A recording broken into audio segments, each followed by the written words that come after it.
안녕하세요. 오늘도 톡톡 사연을 찾아주신 여러분 정말 감사합니다. 오늘도 세 가지의 이야기가 준비되어 있으니까요.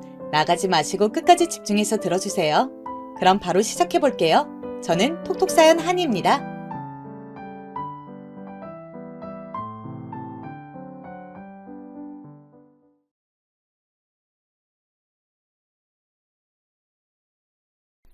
안녕하세요. 저는 지방에서 거주하는 50대 주부입니다. 여러분, 확실히 이제 여름이 가고 가을이 다가오는 것이 느껴지네요. 아침과 밤에는 공기가 선선해서 산책하기 아주 좋은 날씨더라고요. 이번 여름은 다들 어떠셨나요? 생각보다 더위가 괜찮았다고 하는 사람도 있고 더워서 힘들었다고 하는 분들도 있더라고요. 저는 이번 여름에 개인적으로 아주 놀라운 일이 있었습니다. 그래서 눈을 살짝 감았다 떴더니 여름이 지나갔다고 느껴졌어요. 오늘은 바로 그 사연에 관해 제보하려고 합니다. 제 사연은 바로 고부 갈등에 관한 내용인데요. 혹시 이 사연을 듣는 분 중에 며느리인 분들이 있다면 공감할 내용이 꽤 있을 것 같습니다. 며느리면서 시어머니였던 제 고부 갈등에 관한 내용이 궁금하시죠? 그럼 바로 시작하겠습니다. 저는 고향이 내륙 지방에 있는 시골이에요. 서울에서 무려 4시간을 달려서 가야 겨우 도착하는 곳이랍니다. 시골이라 요즘 가도 발달이 덜 된 곳인데 제가 자랐을 때는 더욱 심각했어요. 버스도 하루에 한두 대가 겨우 다닐 정도였습니다. 저는 사남매 중 막내로 태어났는데 고등학교도 나오지 못했어요. 집안이 워낙 가난하기도 했고 또 시골이라 고등학교 자체가 없었거든요. 그래서 근처에 있는 도시 지역으로 가서 돈을 벌었습니다. 가발 공장에서 일했는데 거기서 저보다 4살 많은 어떤 남자를 만나게 되었어요. 서로가 첫눈에 반했고 그 사람이 바로 제 남편이랍니다. 태어나서 처음 사귄 남자였는데 사실 다른 것보다 외모가 너무 잘나서 좋았어요. 그렇게 얼떨결에 우리는 바로 결혼까지 하게 되었습니다. 친정에 남편을 데려갔더니 아주 좋아했어요.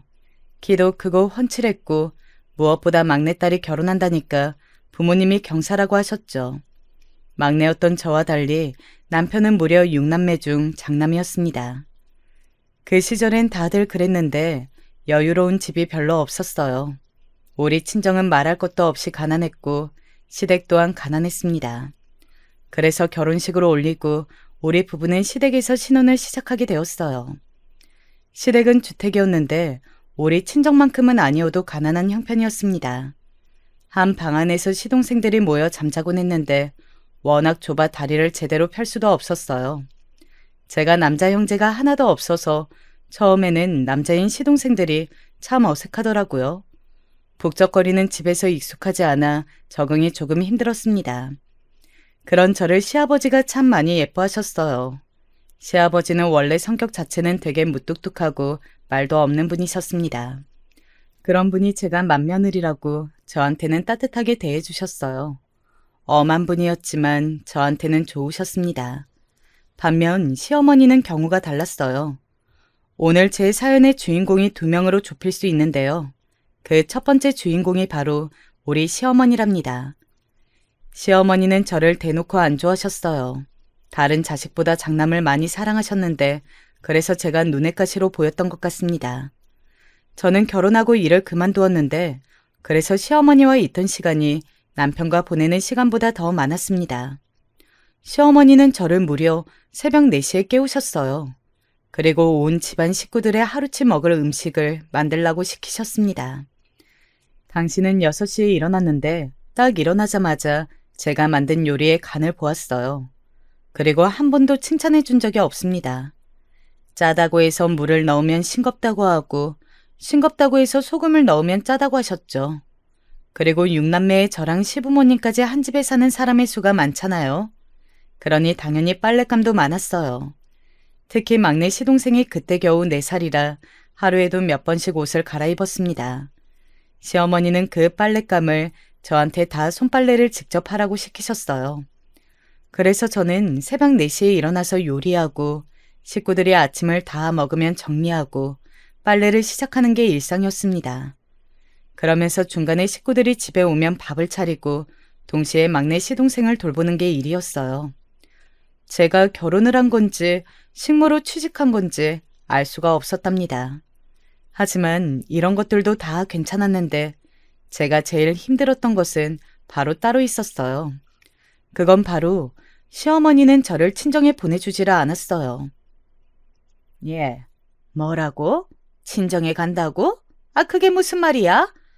너는 출가 외인이라는 말도 못 들어봤어? 하긴 고등학교도 안 나왔으니 가방끈이 짧아서 모를 수도 있겠네. 하여튼 내 허락 없이는 친정에 절대 못 가니까 그런 줄 알아. 어휴, 올해가 큰 집이라 명절 음식 준비만 일주일이 걸린다고 내가 몇 번을 말했니? 시댁은 큰 집이라 명절이나 제사가 되면 친척들이 많이 왔습니다. 제사에 대해서도 제가 참 할 말이 많은데요. 시댁은 무려 제사가 1년에 12번이 있었어요. 한 달에 한 번은 제사를 지냈는데 이게 너무 체력 소모가 심했습니다. 안 그래도 혼자 시댁 식구들의 집안일 하느라 허리가 휠지경이었거든요. 결혼하고 실제로 저는 몸이 안 아픈 곳이 없었습니다. 시어머니는 게다가 손이 너무 커서 음식 준비를 지나치게 많이 하는 편이었어요. 음식은 남는 게 낫지 모자라면 절대 안 된다는 거라고 말씀하셨습니다. 그래서 저는 제사가 다가오면 일주일 전부터 음식 준비를 했는데 그게 너무 힘들었어요. 시어머니는 이상한 고집이 있어서 꼭 고기를 시장에 있는 특정 정육점에서 사셨습니다. 그리고 과일과 채소는 종류마다 사는 곳이 달랐어요. 그걸 하나부터 열까지 다 꼼꼼하게 비교하고 구매하셨죠. 그러다 보니 저는 너무 힘들었어요. 시어머니를 졸졸 따라다니며 시장에서 양손 무겁게 들고 다니느라 얼마나 힘들었는지 모릅니다. 그래도 그것도 괜찮았는데 명절에 집에 보내주지 않으니 그건 서러웠어요. 그래서 결혼하고 1년이 지나고 제가 서러워서 눈물을 보였던 적이 있습니다. 아유, 왜 새아가를 집에 안 보내려고 그래? 아가, 다녀와라.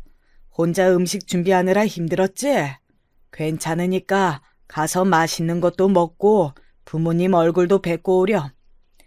당신은 왜 이렇게 며느리를 괴롭혀? 아들, 새아가 데리고 나가라. 친정에 가고 싶어서 우는 저를 시아버지가 옆에서 도와주셨어요. 시아버지의 말을 듣고 남편이 저를 챙겨 시댁에 나와 친정에 갈 수 있었습니다.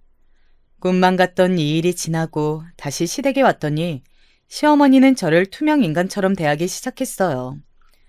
제가 말을 걸어도 무시하고 심지어 친정어머니가 저 먹으라고 나물을 챙겨주셨는데 그것을 그대로 버리셨습니다.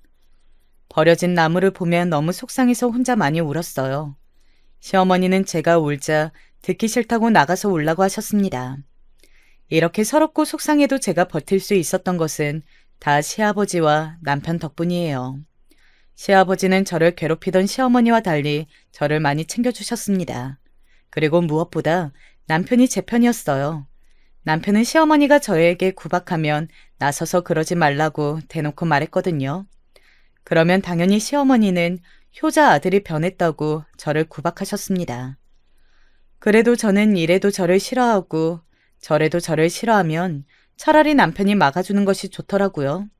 비록 시댁에서 시작한 신혼생활이지만 남편은 저에게 최선을 다했습니다. 제가 종일 집에서 집안일 하느라 바쁜 것을 알고 가족들 몰래 밤에 나와 산책도 하고 과자를 사 먹기도 했어요. 또한 제가 하는 요리가 세상에서 제일 맛있다고 칭찬하고 저를 많이 예뻐했습니다. 그래서 저는 매일 시어머니와 낮에는 시간을 보내면서 남편이 퇴근하는 것만 기다렸어요. 그러다 한 가지 사건이 터지게 되었습니다. 그 사건은 제가 임신하고 막달이었을 때 일어났어요. 저는 결혼하고 무려 3년 동안 아이가 생기지 않았어요. 워낙 결혼하고 시집살이를 당해서 힘들기도 했고 워낙 몸도 제가 좋은 편은 아니었거든요. 공장에서 일하다 결혼해서 몸이 많이 상한 상태였는데 시댁에서 혹사당해서 무릎부터 허리와 어깨 관절이 좋지 않았습니다. 그래서 임신이 쉽게 되지 않았어요. 시아버지는 괜찮다고 아이를 기다리자고 하셨고 시어머니는 아이도 제대로 임신 못한다고 저를 구박하셨습니다. 남편과 노력 끝에 아이가 드디어 생겼는데 다행히 입덧이나 다른 심한 태동이 전혀 없었어요. 만약 임신 기간에 힘들었으면 버티기 어려웠을 텐데 그런 일은 일어나지 않았습니다. 저는 만삭의 몸으로 막내 시동생을 육아하고 종일 집안일 하느라 너무 정신이 없었어요. 시어머니는 임신한 저에게 당신은 임신하고 받일까지 했다며 쉴 생각을 하지 말라고 하셨어요. 어차피 쉴 생각도 전혀 없었지만 속상하긴 했습니다. 그러다 제가 막달이 되었을 때 마침 설날이었어요. 시어머니는 애 떨어진다고 친정에 가지 말라고 하셨습니다. 하지만 저는 아기 낳으면 언제 또 제가 친정에 갈 수 있을지 모르니 가고 싶더라고요. 그런데 하필이면 그때 남편이 공장에서 일하느라 같이 갈 수가 없었습니다. 휴일에 일하면 돈을 더 준다고 했거든요. 아기가 태어나고 들어갈 돈이 많으니 남편은 설날에도 일하러 공장에 갔었습니다. 그래서 시아버지가 나서서 저를 친정으로 데려다 주셨어요. 그러다 사건이 발생하게 되었습니다. 저를 친정에 내려주고 시아버지는 바로 다시 시댁으로 돌아가셨어요. 2일 뒤에 온다고 웃으면서 우리 부모님께 인사하고 가신 시아버지는 그만 그날 집에 가다 하늘로 가게 되셨습니다.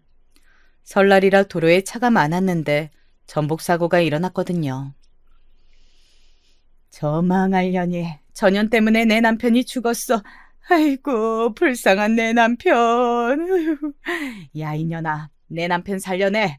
너 내 아들까지 죽일 거지? 어? 이혼해. 이혼하라고. 내 남편 어떡할 거야. 너만 아니면 내 남편 죽을 일이 없었잖아. 책임지라고. 네가 대신 죽지 그랬어. 엄마 왜 그래. 그만해요. 미정이가 무슨 잘못이 있어. 아버지가 사고 난 거는 트럭 운전자 책임이지 엄마 며느리 잘못이 아니라고요. 지금 누구보다 속상하고 마음 아픈 게 바로 아내라고요. 진정해요. 당연히 시어머니는 난리가 나셨습니다. 저는 사고 소식을 듣고 곧바로 충격에 쓰러지게 되었어요. 눈을 떴을 때는 이미 시아버지의 장례식이 진행 중이었습니다. 급하게 장례식에 갔더니 시어머니는 저를 보자마자 달려드셨어요. 너무 다행히 제 배 안의 아기는 아주 멀쩡했습니다. 남편은 시아버지가 우리 아기를 지켜준 거라고 말하더라고요. 반면 시어머니는 제 머리채를 잡고 장례식장 바닥에 누우셨어요. 남편 말대로 저는 제정신이 아니었고 시아버지가 돌아가신 충격이 너무 컸습니다. 장례가 끝나고 저는 곧바로 아이를 낳게 되었어요. 예정일보다 빠르게 태어난 우리 아기는 남자아이였습니다. 시아버지가 첫 손주라 아들을 원하셨거든요. 장남이 우는 소리를 듣고 시아버지가 생각이 나서 가슴이 아팠습니다. 그리고 이후에 시어머니는 저를 미친 듯이 괴롭히기 시작하셨어요. 제 얼굴만 봐도 자기 남편을 살려내라고 소리를 지르셨습니다. 저는 그런 시어머니의 괴롭힘에 힘들면서도 한편으로는 죄송한 마음이 너무 컸어요. 그래서 묵묵히 시집살이를 견뎠습니다. 그리고 시아버지가 돌아가시면서 가세가 많이 기울었었어요. 시아버지가 밖에서 벌어오는 돈이 없어졌으니까요. 남편은 쉬는 날도 없이 밖에서 일했습니다. 그래서 남편의 퇴근만 바라보던 저는 더욱 기댈 곳이 없었어요. 시어머니는 남편도 죽고 아들도 집에 없으니 많이 힘들어하셨어요. 제가 막내 시동생을 키웠다고 했었죠. 올해 아이가 있어도 저는 절대 시동생들을 돌보는 것을 소홀히 하지 않았습니다. 오히려 갓난아이인 제 장남보다 막내 시동생을 더 업고 다닐 정도였어요. 그런데 시어머니는 제 그 모습도 싫었는지 많이 구박하셨습니다. 지금 뭐 하는 거야? 당장 내 새끼한테 안 떨어져? 넌 네 새끼 데리고 친정으로 꺼지라고! 꼴도 보기 싫으니까 저리 가라고. 아휴, 내 팔자야. 여보, 왜 먼저 하늘로 간 거야? 나는 어떻게 살아? 아이고. 제가 막내 시동생을 돌보면 와서 당장 꺼지라고 제 몸을 밀어내기도 하셨어요. 남편이 벌어오는 돈으로 온 식구가 먹고 사는 것은 생각보다 더 힘들었습니다.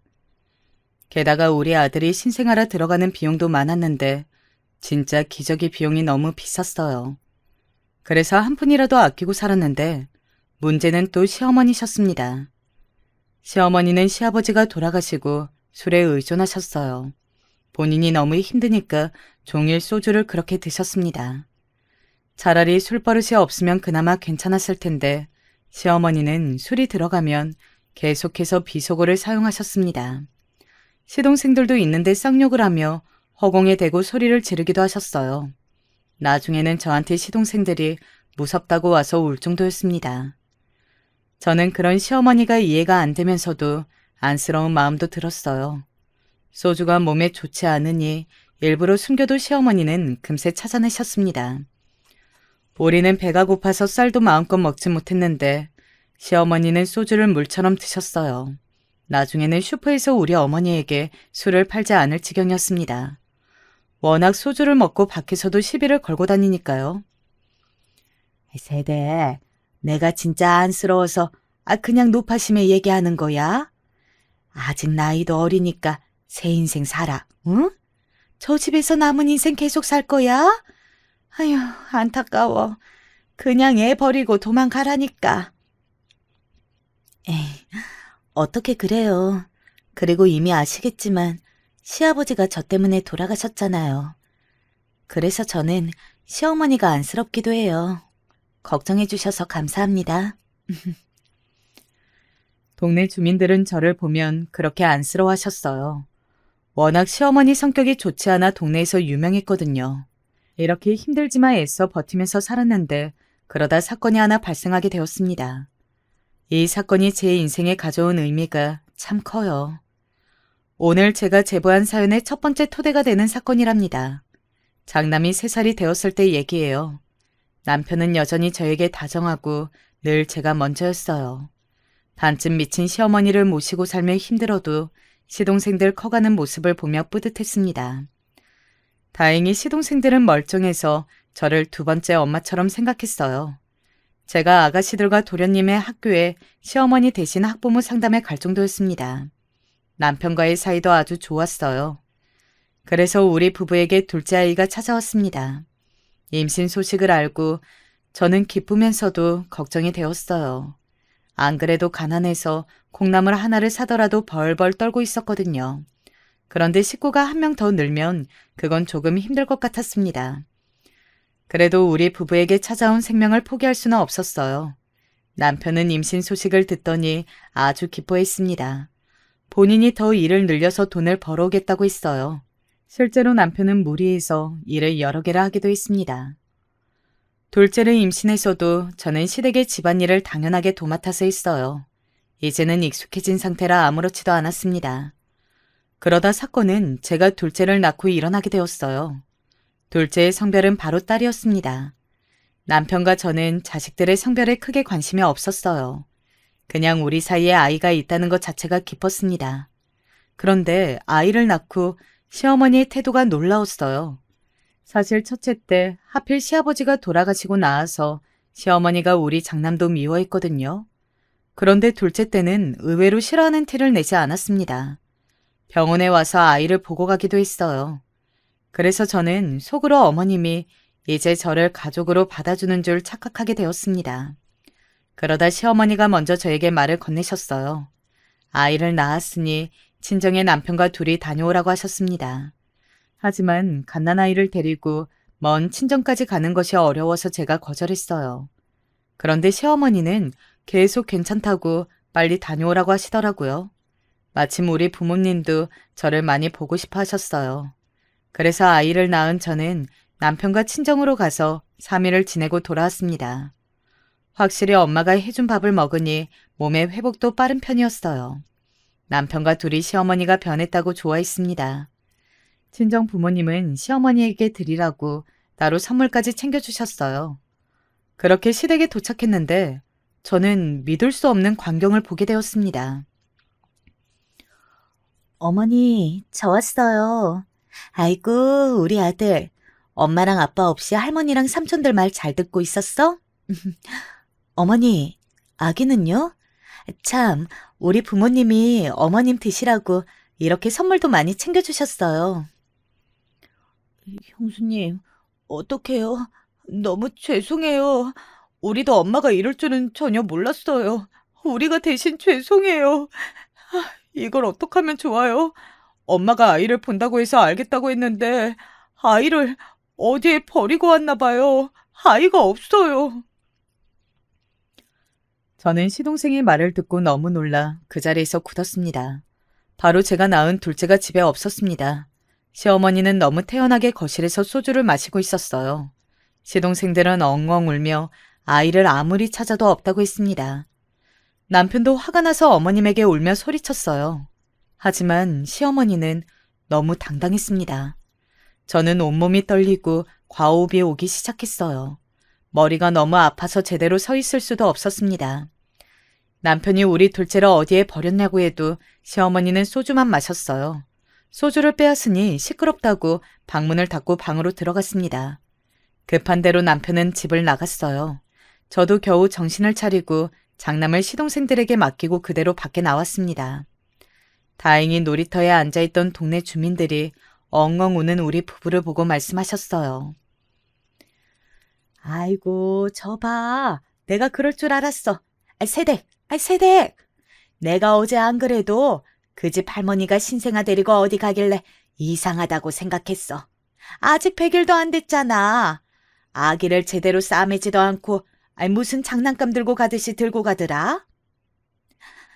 혹시 우리 아기 어디 있는지 아세요?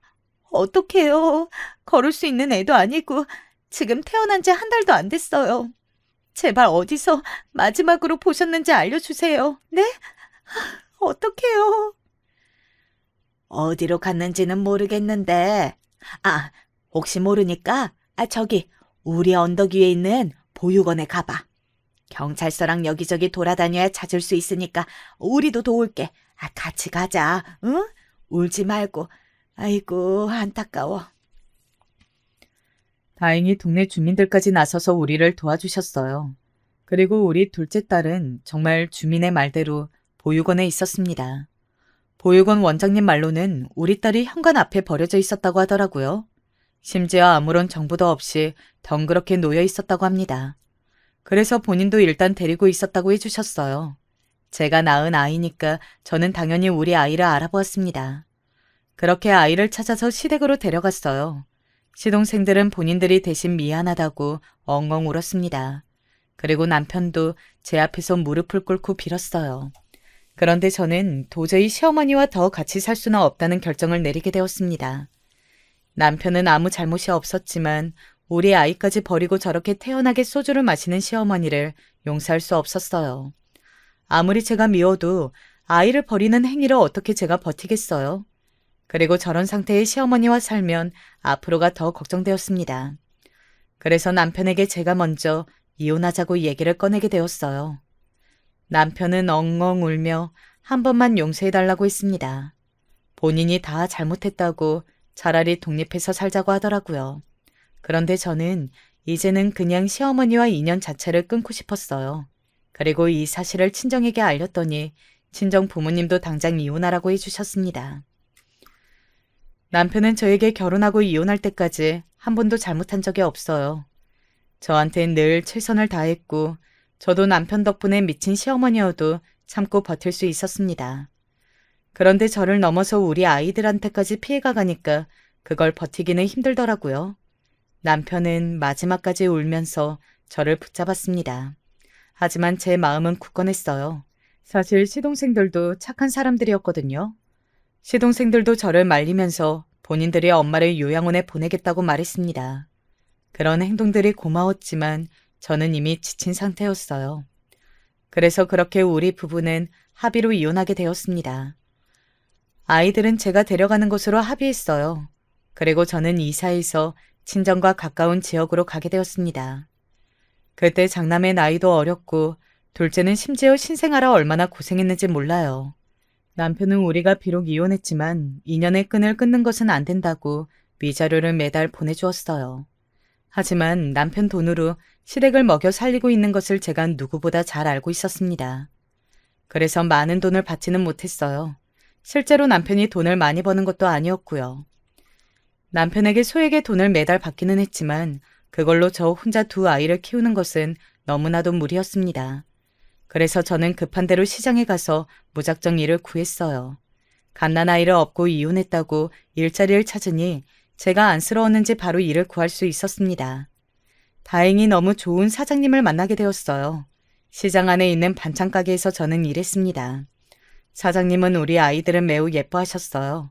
그래서 아이들을 데리고 출근할 수 있었습니다. 그렇게 반찬 가게에서 저는 5년을 일했어요. 5년 동안 반지하에 있는 쪽방에서 아이들을 키웠습니다. 남편은 명절마다 저를 찾아왔어요. 와서 제가 사는 모습을 보고 제 앞에서 엉엉 울기도 했습니다. 아직 남편을 향한 마음이 남아있어 그런 남편이 고맙기도 하고 안쓰럽기도 했어요. 그렇게 시간이 흘러 어느덧 둘째가 학교에 입학할 때가 되었습니다. 남편이 저를 찾아와서 말했어요.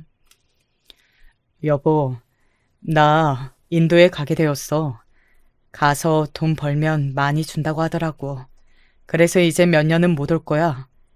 이거는 내가 마지막으로 그동안 모았던 돈이야. 이걸로 당신 가게 하나 차려줄 테니까 그걸로 먹고 살고 있어. 내가 항상 미안하고 고맙게 생각해. 아이들 포기하지 않고 키워줘서 고마워. 어머, 이게 뭐야? 언제 이렇게 돈을 모았어? 나야말로 이혼했는데 이렇게 꾸준히 아빠 역할, 남편 역할 해줘서 고마워. 가서 몸 건강하게 잘 있다가 와. 나는 한국에서 아이들 열심히 키우고 있을게. 내가 항상 응원하고 있다는 거 잊지 마. 남편은 돈을 벌기 위해 인도로 떠나게 되었습니다. 그러면서 이제 매달 돈을 보내는 것은 힘들다고 했어요. 이혼하고 몇 년이나 저를 챙겨주어 저는 그것만으로도 고마웠거든요.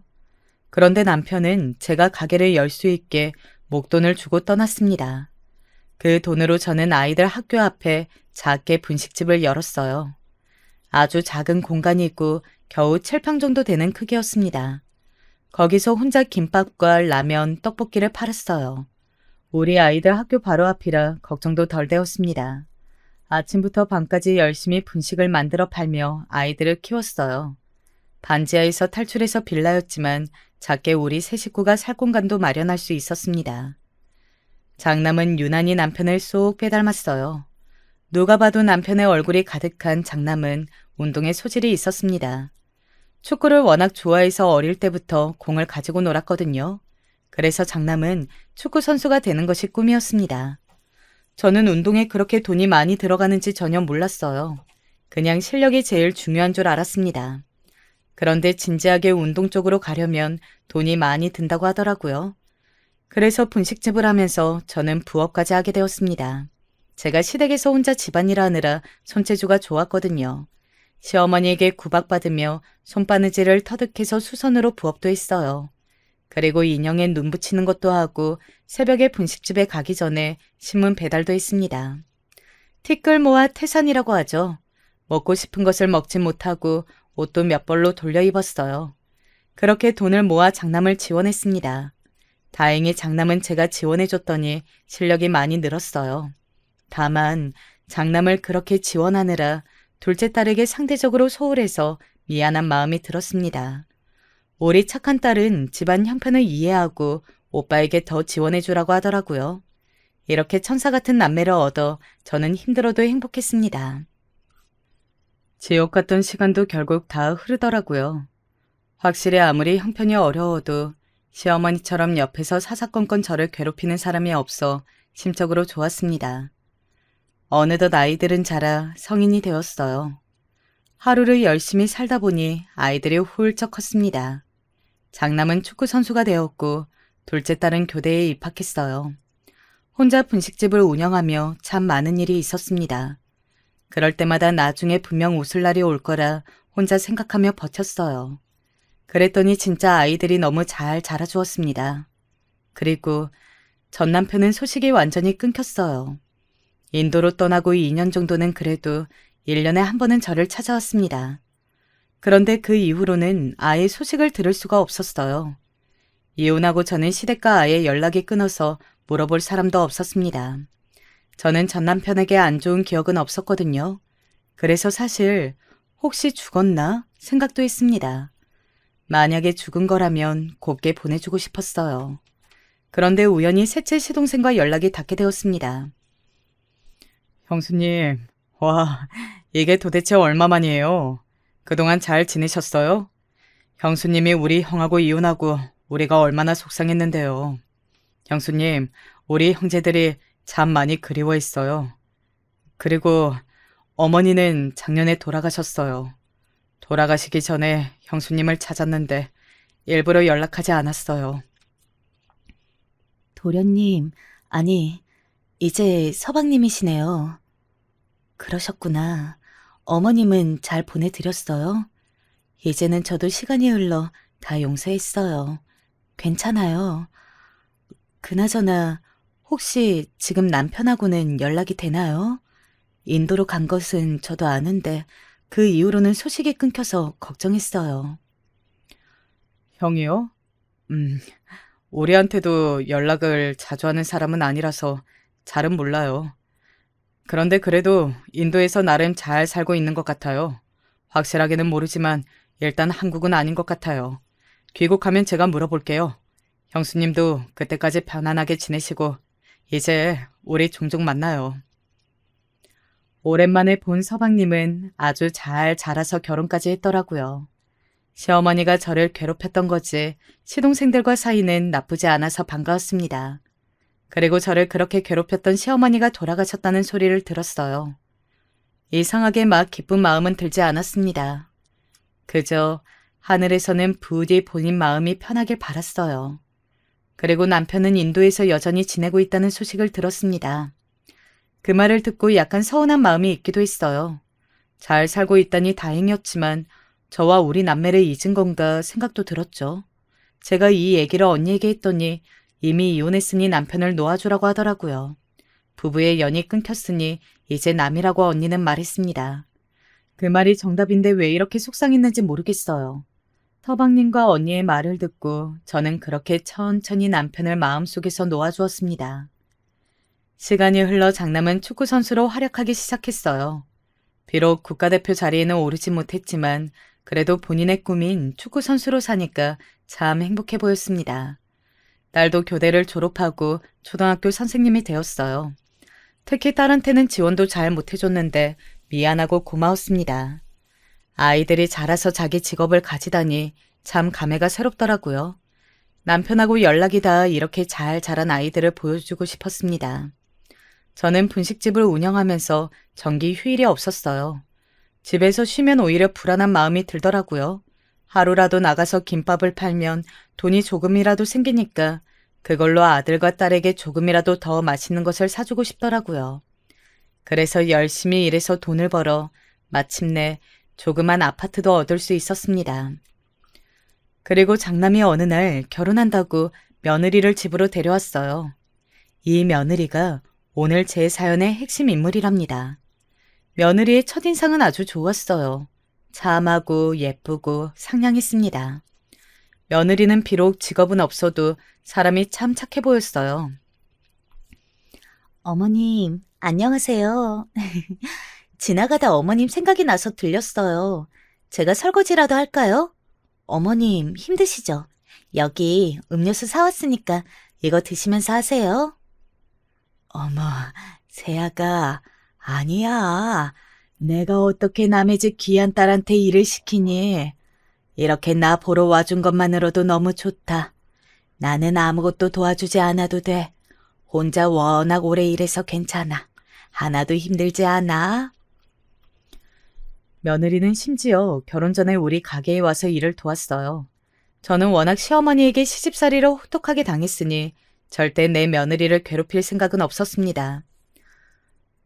원래 시어머니와 며느리 관계는 어려워야 좋은 관계라고 하잖아요. 그래서 먼저 연락한 적도 한 번도 없었어요.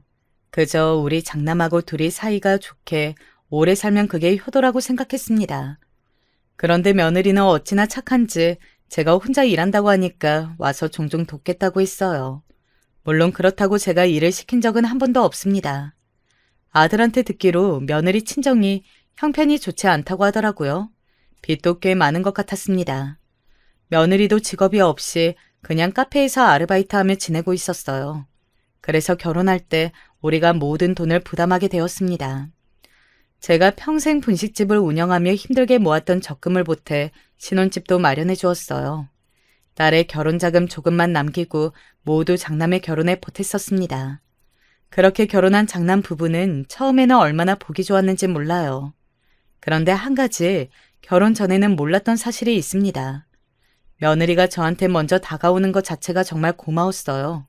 그런데 약간 곤란했던 것이 있었습니다. 바로 며느리는 저한테 돈을 자꾸 요구했어요. 아들이 축구선수지만 유명하지 않아 사실 넉넉한 형편은 아니었어요. 게다가 며느리가 돈을 버는 것도 아니고 계속 집에 있었거든요. 또 며느리는 신혼여행에서 임신해서 신혼을 임신한 상태로 보내게 되었습니다. 임신하고 호르몬 때문인지 며느리는 틈만 나면 저에게 연락했어요. 어머니, 남편이 지금 훈련 가서 저 혼자 집에 있는데 너무 외로워요. 어머님은 일하고 계세요? 그래도 어머님은 수입이 있으셔서 다행이에요. 저는 지금 배고픈데 남편이 돈을 잘 버는 편도 아니니까 너무 힘들어요. 소고기가 너무 먹고 싶은데. 그러니? 세아가, 그럼 내가 소고기를 너희 집으로 보낼게. 임신했을 때는 원래 잘 먹어야 하거든. 어디 아픈 곳은 없니? 또 필요한 거 있으면 언제든지 말하렴. 알겠지? 저는 그런 며느리가 안쓰러워서 혼자 많이 도와주었어요. 원래 우리 분식집은 정기 휴일도 없었는데 오로지 며느리를 돌보기 위해 일요일은 쉬게 되었습니다. 외로움을 많이 타는 며느리를 위해 평일에도 운영 시간을 조절해서 며느리를 보러 갔어요. 그렇게 며느리가 아이를 출산하자 며느리는 대놓고 조리원 비용과 아이를 키울 때 필요한 잡다한 비용을 내달라고 했습니다. 저는 처음에는 며느리가 달라고 하니까 그냥 아무 생각 없이 주었어요. 우리 아들과 결혼해서 손자까지 낳았으니 그 정도는 당연히 해줄 수가 있었거든요. 그런데 며느리는 돈을 요구하는 것을 넘어서 아이를 봐달라고 하더라고요. 그래서 저는 분식집을 개업하고 처음으로 평일에도 쉬는 날을 만들었습니다. 가서 아들네 집에 집안일도 제가 대신해 주었어요. 신생아 옷은 세탁기에 돌리는 것을 며느리가 싫어해서 제가 손수 손빨래를 해주었습니다. 그리고 청소와 요리까지 마치 산후도우미로 취직한 기분이 들었어요. 그래도 그때는 며느리가 제가 그렇게 도와주면 좋아해서 그 모습을 보면 뿌듯한 기분이 들었습니다. 그리고 장남이 일하느라 바빠서 며느리에게 신경 써주지 못했거든요. 그게 너무 신경이 쓰여서 제가 대신 며느리에게 잘해주었습니다. 며느리가 돈을 요구할 때도 계속 돈을 주었어요. 거의 제가 분식집을 하며 버는 돈의 많은 부분이 들어가도 좋았습니다. 그저 이렇게 장남 부부가 행복하다면 바랄 게 없었어요. 확실히 제가 예전에 아무리 혼자 두 남매를 키웠어도 나이가 드니 손자를 돌보는 것은 참 힘들었습니다. 체력이 예전 같지 않으니 버티기가 쉽지 않았어요. 그래도 며느리가 혼자 너무 힘들어하고 친정은 여유가 없다고 하니 도울 수밖에 없었습니다. 제가 그렇게 도울 때마다 며느리는 고맙다고 했습니다. 그러니 힘들어도 버틸 수 있었어요. 그러다 사건이 발생하게 되었습니다. 이 사건이 바로 오늘 제가 제보한 사연의 핵심이에요. 저는 장남과 딸이 결혼하고 혼자 작은 소형 아파트에서 살고 있었어요. 주공 아파트였는데 오로지 제 힘으로 산 집이라 애정이 깊었습니다. 그런데 이 주공 아파트가 재개발된다는 소리를 듣게 되었어요. 당장 아파트에서 나가야 하는 상황이 발생했습니다. 그리고 이 사실을 가족들에게 알렸더니 며느리가 가족회의에서 저한테 말했어요. 어머님, 그러면 우리 집으로 오세요. 그리고 가게도 이제 정리하는 건 어떠세요? 어머님 건강이 지금 이제 체력도 안 되고 힘들잖아요. 그동안 너무 고생 많으셨어요. 노후는 편안하게 보내셔야죠. 우리가 어머님 모실게요. 어머, 새언니, 감동이에요. 저는 언니가 그렇게 우리 엄마를 모신다고 나설 줄은 몰랐어요. 그러면 그렇게 할까요? 새언니 말대로 엄마는 무릎이랑 허리가 아파서 이제 가게를 그만둘 때가 되었잖아요. 며느리는 너무 당연하게 저를 모신다고 하더라고요. 그 말을 듣고 고마웠습니다. 그 자리에 있던 우리 딸까지 감동할 정도였어요. 그래서 저는 며느리 말을 믿고 가게를 정리했어요. 이때 딸하고 살짝 갈등이 있었는데 가게를 팔고 남은 돈이 있었어요. 저는 이 돈을 며느리에게 주고 싶더라고요. 딸은 본인은 안 가져도 되지만 며느리에게 주지 말고 제가 가지고 있으라고 했습니다. 어차피 주공 아파트 분양권도 아들 부부에게 줄 테니 그걸로 됐다고 하더라고요. 그런데 그때는 저는 이미 며느리에게 감동한 뒤였어요. 그래서 가게를 정리하고 남은 금액, 제가 모아놓았던 돈, 아파트 분양권을 팔고 남은 전 재산을 1원도 빠지지 않고 전부 장남 부부에게 주었습니다. 아들 부부의 돈 관리는 모두 며느리가 하고 있었어요. 그래서 며느리의 통장으로 제 전 재산이 들어가게 된 거였어요. 딸은 며느리가 좋은 사람인 것은 본인도 알지만 약간 걱정된다고 하더라고요. 그때 딸의 말을 들었어야 했는데 저는 당장 갈 곳이 없는 저를 모시겠다고 한 며느리가 고마워서 들리지 않았습니다. 그리고 저는 장남 부부의 집에서 살기 시작했어요. 장남 부부는 제가 준 돈으로 서울에 있는 한강이 보이는 고급 아파트를 매매했습니다. 그리고 거기서 같이 살게 되었는데 막상 같이 사니까 제 상상과 너무 다른 현실이 저를 기다리고 있었어요.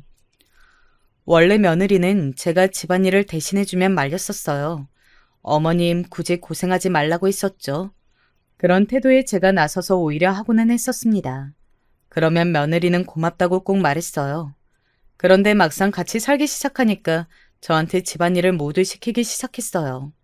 제가 요리하지 않으면 집에 먹을 게 하나도 없다고 눈치를 주더라고요. 제가 요리하고 싶어서 냉장고를 열면 재료가 하나도 없었습니다. 며느리에게 시장을 보러 가자고 하면 너무 대놓고 싫어했어요. 그래서 이러지도 못하고 저러지도 못하는 상황이 발생했습니다. 또 며느리는 손자를 제가 돌보길 원했어요. 본인은 힘드니까 저한테 유치원 등원과 하원을 시키더라고요. 유치원에서 돌아온 손자를 데리고 놀이터에 가는 것도 저였습니다. 아들의 집에 식모로 들어간 게 아닌데 너무 힘들었어요. 이러다 한 가지 사건이 발생하게 되었습니다. 며느리가 저한테 손자를 유치원에서 데리고 오라고 하더라고요. 그래서 손자를 데리고 갔는데 손자가 놀이터에 가고 싶다고 했어요. 놀이터에서 손자가 노는 모습을 흐뭇하게 바라보았습니다. 그런데 원래 아이들은 한눈을 팔면 바로 사고를 치는 것을 아세요? 특히 우리 손자는 남자아이라 그런지 매우 활발한 편이었어요. 평소에도 산만해서 유치원에서 선생님께 연락이 온 적도 아주 많았습니다. 그날따라 손자가 여기저기 많이 뛰어다니더라고요. 그런 손자를 잡으려고 저도 아픈 다리를 이끌고 노력했어요. 그런데 손자가 뛰다가 그만 크게 넘어지게 되었습니다. 얼굴에도 상처가 생기고 무릎에도 너무 큰 상처를 입게 되었습니다. 저는 엉엉 우는 손자를 업고 허리가 아파도 꾹 참고 아들네 집으로 들어갔어요. 제가 집 안에 들어가니 며느리가 텔레비전을 보고 있더라고요. 세아가 지금 진영이가 놀이터에서 놀다 넘어졌어. 아이고, 이걸 어쩌니? 피를 많이 흘리는데 병원에 가야 할 것 같다. 일단 너한테 알리려고 데려왔어. 어머니, 우리 아들한테 무슨 짓을 한 거예요? 어머머, 아이고 내 새끼, 어떡해. 제가 어머니께 유치원에서 아들을 데리고 오라고 했지. 언제 이렇게 다쳐서 오라고 했어요? 우리 아들 상처는 어떡할 거예요? 며느리는 제가 손자를 집으로 데려가자 크게 화를 내기 시작했습니다. 그러더니 본인이 지갑을 챙겨 손자를 데리고 나갔어요. 제가 따라 나가려고 하자 됐다고 오지 말라고 하더라고요. 너무 미안한 마음에 혼자 집에서 초조하게 며느리를 기다렸어요. 아들에게 전화해서 있었던 일을 말했더니 아들은 애들이 뛰다가 다치는 건 당연한 거라고 대수롭지 않게 말했습니다. 하지만 며느리가 저에게 삿대질하며 소리 지르던 모습이 계속 머릿속에 있었어요. 그리고 며느리는 병원에서 돌아온 이후 저를 투명 인간처럼 대했습니다. 제가 말을 걸어도 아예 대꾸하지 않았어요. 저는 순간 그런 며느리의 모습을 보고 시어머니가 떠올랐습니다. 시어머니가 저를 아예 사람 취급을 하지 않았을 때가 기억났어요. 그리고 실제로 며느리는 시어머니가 저한테 시집살이 했던 것처럼 저를 대하기 시작했습니다. 제가 손자를 데리고 오려고 집을 나가면 본인이 저를 지나쳐서 손자를 유치원에 데려왔어요. 그리고 집에서 제가 보이면 눈치를 주더라고요. 그때가 하필이면 장남이 훈련 갔을 때라 집에는 며느리와 손자 그리고 저 셋만 있었거든요. 며느리가 저를 대하는 모습에서 저는 시어머니가 보였어요. 그러다 제가 가장 상처를 받게 된 사건이 있었습니다. 며느리는 손자가 다친 후에 제가 집에서 뭘 먹으려고 하면 식탁에서 그릇을 채웠어요. 심지어 젓가락을 아예 숨겨서 먹을 수가 없게 했습니다. 그때는 너무 서러워서 혼자 방에서 엉엉 울었어요. 그러다 며느리가 나갔을 때 너무 배가 고파 부엌에 가서 밥을 몰래 차렸어요. 그리고 급한 대로 손으로라도 먹으려고 하는데 그 순간 며느리가 집으로 들어왔습니다. 어머니, 지금 뭐 하시는 거예요? 밥 먹고 싶으면 당장 나가서 돈 벌어와요. 아무리 아들 집이어도 이렇게 얹혀 살면 뭐라도 해야죠. 제 말 무슨 말인지 아시죠? 식충이도 아니고. 아가, 내가 그래도 이런 아파트에서 살게 해줬는데 너무한 거 아니니? 어떻게 나한테 그런 말을 할 수가 있어? 나도 사람이라 상처를 받아. 아, 됐고요. 당장 나가서 뭐 폐지라도 주우라고요. 노인네가 눈치가 더럽게 없어. 며느리는 밥을 먹으려고 하는 저에게 막말하며 식탁에 있는 밥을 치웠어요. 너무 서러워서 그대로 집을 나가 공원에서 엉엉 울고 있었습니다. 그런데 믿을 수 없는 일이 일어났어요. 갑자기 제 핸드폰이 울렸습니다. 저한테 전화할 사람은 아들 아니면 딸이라 누군지 하고 봤더니 모르는 번호였어요. 울고 있어서 받을까 말까 고민하다 받았는데 저는 너무 깜짝 놀라 핸드폰을 떨어뜨렸습니다. 왜냐하면 저한테 전화한 사람은 바로 연락이 끊겼던 전 남편이었거든요. 여보, 맞아? 아이고, 내가 얼마나 찾았는지 몰라. 분식집 찾아갔더니 이미 정리하고 떠났다고 하더라고. 번호까지 바뀌고 어떻게 사는 거야? 내가 겨우겨우 찾았어. 당신 지금 어디야? 나 할 말 있어. 이 사람아, 어디 있다가 지금 나타나? 나 분식집 팔고 지금 아들 집에서 살아. 당신한테 연락 없을 때 우리 딸, 우리 아들 다 결혼했어. 손자까지 있다고. 그런데 여보, 나 죽고 싶어. 마침 전화 아주 잘했어. 나 너무 정말 속상해서 죽고 싶어. 살기 싫어. 그게 무슨 소리야? 당신 지금 어디야? 내가 거기로 갈게. 일단 어디 가지 말고 그대로 기다려. 오랜만에 연락이 닿은 남편의 목소리가 그대로였어요. 저는 혼자 공원에서 남편을 기다렸습니다. 1시간 정도 흐르고 남편은 제 앞에 나타났어요. 남편의 얼굴은 그대로였어요. 남편을 보니 자동으로 눈물이 나왔습니다. 그래서 남편을 붙잡고 엉엉 울며 그동안 있었던 일을 하나도 빠짐없이 말했어요. 남편은 제 말을 조용히 다 들어주었습니다. 울면서 다 털어놓으니 제 마음도 한결 편안해졌어요. 제가 다 말하자 남편은 저에게 앞장서서 장남의 집으로 가자고 하더라고요. 제가 당황하자 자기가 다 생각이 있다고 당장 앞장서라는 말에 저는 남편을 데리고 장남의 집으로 향했습니다. 그리고 전화를 걸어 장남에게 아빠가 돌아왔다고 말하라고 시켰어요. 마침 저녁이라 장남에게 말했더니 바로 집으로 오겠다고 하더라고요. 딸한테도 연락해서 온 가족이 장남의 집에서 모이게 되었습니다. 며느리는 상당히 당황한 눈치였어요. 저를 쫓아냈는데 갑자기 가족들이 다 모이게 되었으니까요. 화기애애한 분위기에서 남편은 본인의 정체를 밝혔는데 너무 깜짝 놀라 입이 다물어지지 않았습니다. 내가 그동안 연락이 없어서 서운하고 궁금했지? 나 내노라 하는 건설회사의 회장이 되었다. 한국에서 정착해서 살 거야. 너희 엄마가 그동안 너희를 키우느라 얼마나 고생했니? 이제 사모님 소리 들으며 평생 행복하게 살게 할 거야. 그러면서 남편은 본인의 명함을 우리에게 보여주었어요. 진짜 남편의 이름 옆에는 대표라는 글자가 있었습니다. 남편은 그러면서 저한테 다시 합쳐서 살자고 했어요. 강남에서 제일 비싼 아파트를 이미 얻었다고 몸만 오라고 하더라고요. 그리고 딸한테도 잘 자라주어 고맙다고 같은 아파트에서 살자고 했습니다. 딸과 사이는 너무 좋아했어요. 그러자 며느리의 표정이 굳게 굳었습니다. 아들, 너무 고생 많았다. 그런데 내가 오늘 너무 듣기 힘든 소리를 들었는데 나는 우리 아내에게 못되게 군 사람이면 지원해 줄 수가 없다. 오히려 우리 아내의 돈으로 이사한 이 집을 내가 어떤 수를 쓰더라도 돌려받을 거야. 아빠, 그게 무슨 소리예요? 제가 모르는 내용이 있나요? 저도 우리 엄마가 평생 고생한 것을 너무 잘 알아요. 그래서 지금 모시고 사는 거예요. 왜 그러시는 거예요? 장남은 사실 아무것도 모르고 있었어요. 남편이 저렇게 말하자 며느리는 얼굴이 새빨개지기 시작했습니다. 그러더니 갑자기 무릎 꿇고 제게 빌기 시작했어요. 식구들의 표정은 다 어리둥절한 상태였습니다. 저는 마침내 그동안 있었던 일을 차분하게 말했어요. 제 얘기가 끝나자 누구보다 장남이 크게 화를 내었습니다.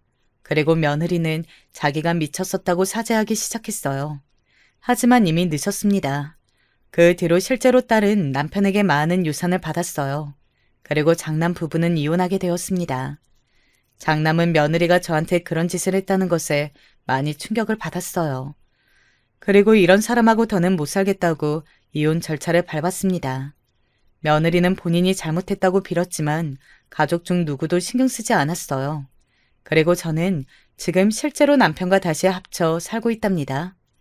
여기까지가 제가 준비한 사연인데 다들 재밌게 들으셨나요? 저는 남은 인생 남편과 행복하게 살도록 하겠습니다. 들어주셔서 감사합니다.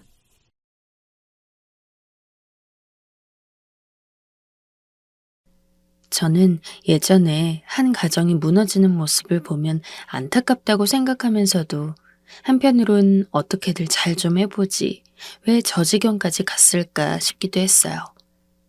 돌아보니 이게 얼마나 철이 없고 교만하며 사려 없는 소리였는지 알겠더군요. 그 사람 입장이 되어보지 않으면 알 수 없는 것이고, 혼자 하는 일도 잘 안 되는데 하물며 둘이서 하는 일이 그렇게 쉽겠나요?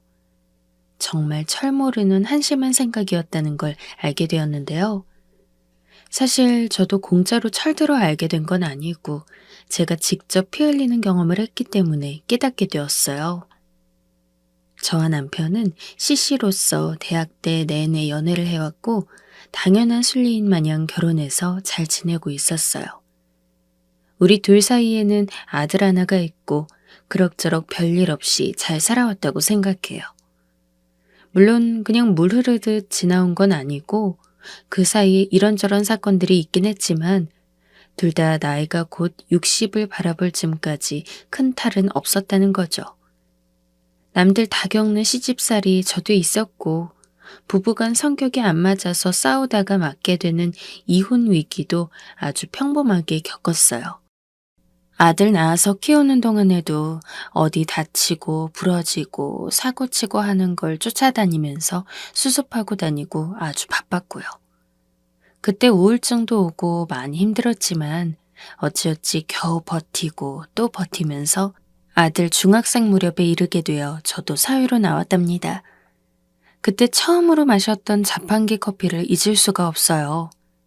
아들도 사랑하고 내 가정도 소중하지만 내 자신을 오래도록 돌보지 못했다는 게 너무 체감되고 새삼스럽더라고요. 물론 직장 생활을 하면서 아들이 학교 잘 다녀오고 학원은 갔는지, 나 없는 사이 밥은 잘 챙겨 먹고 아픈 데는 없는지 등등 챙기고 집에 오면 아수라장이 되어 있는 집안 꼴을 보며 더 힘들긴 했어요. 그래도 집에만 있으면서 혼자 멀뚱하니 늘 그 안에만 갇혀 있는 것보다는 낫더라고요. 이런 저의 마음을 남편이 조금이라도 알아주었다면 조금이나마 나았을 텐데 자기도 힘들고 풀어야 한다면서 늘 밖으로 도는 모습들을 보니까 진짜 못 봐주겠더라고요. 그래도 이게 다행이라면 다행인 건지 저는 그런 모습에 대해 빠르게 포기가 되더라고요. 일주일에 일찍 들어오는 날이 이틀이나 될까 말까 한 상태로 매일 늦는 남편을 보며 제가 살기 위해서 덜 관심을 가지고 아들에게만 집중을 했거든요.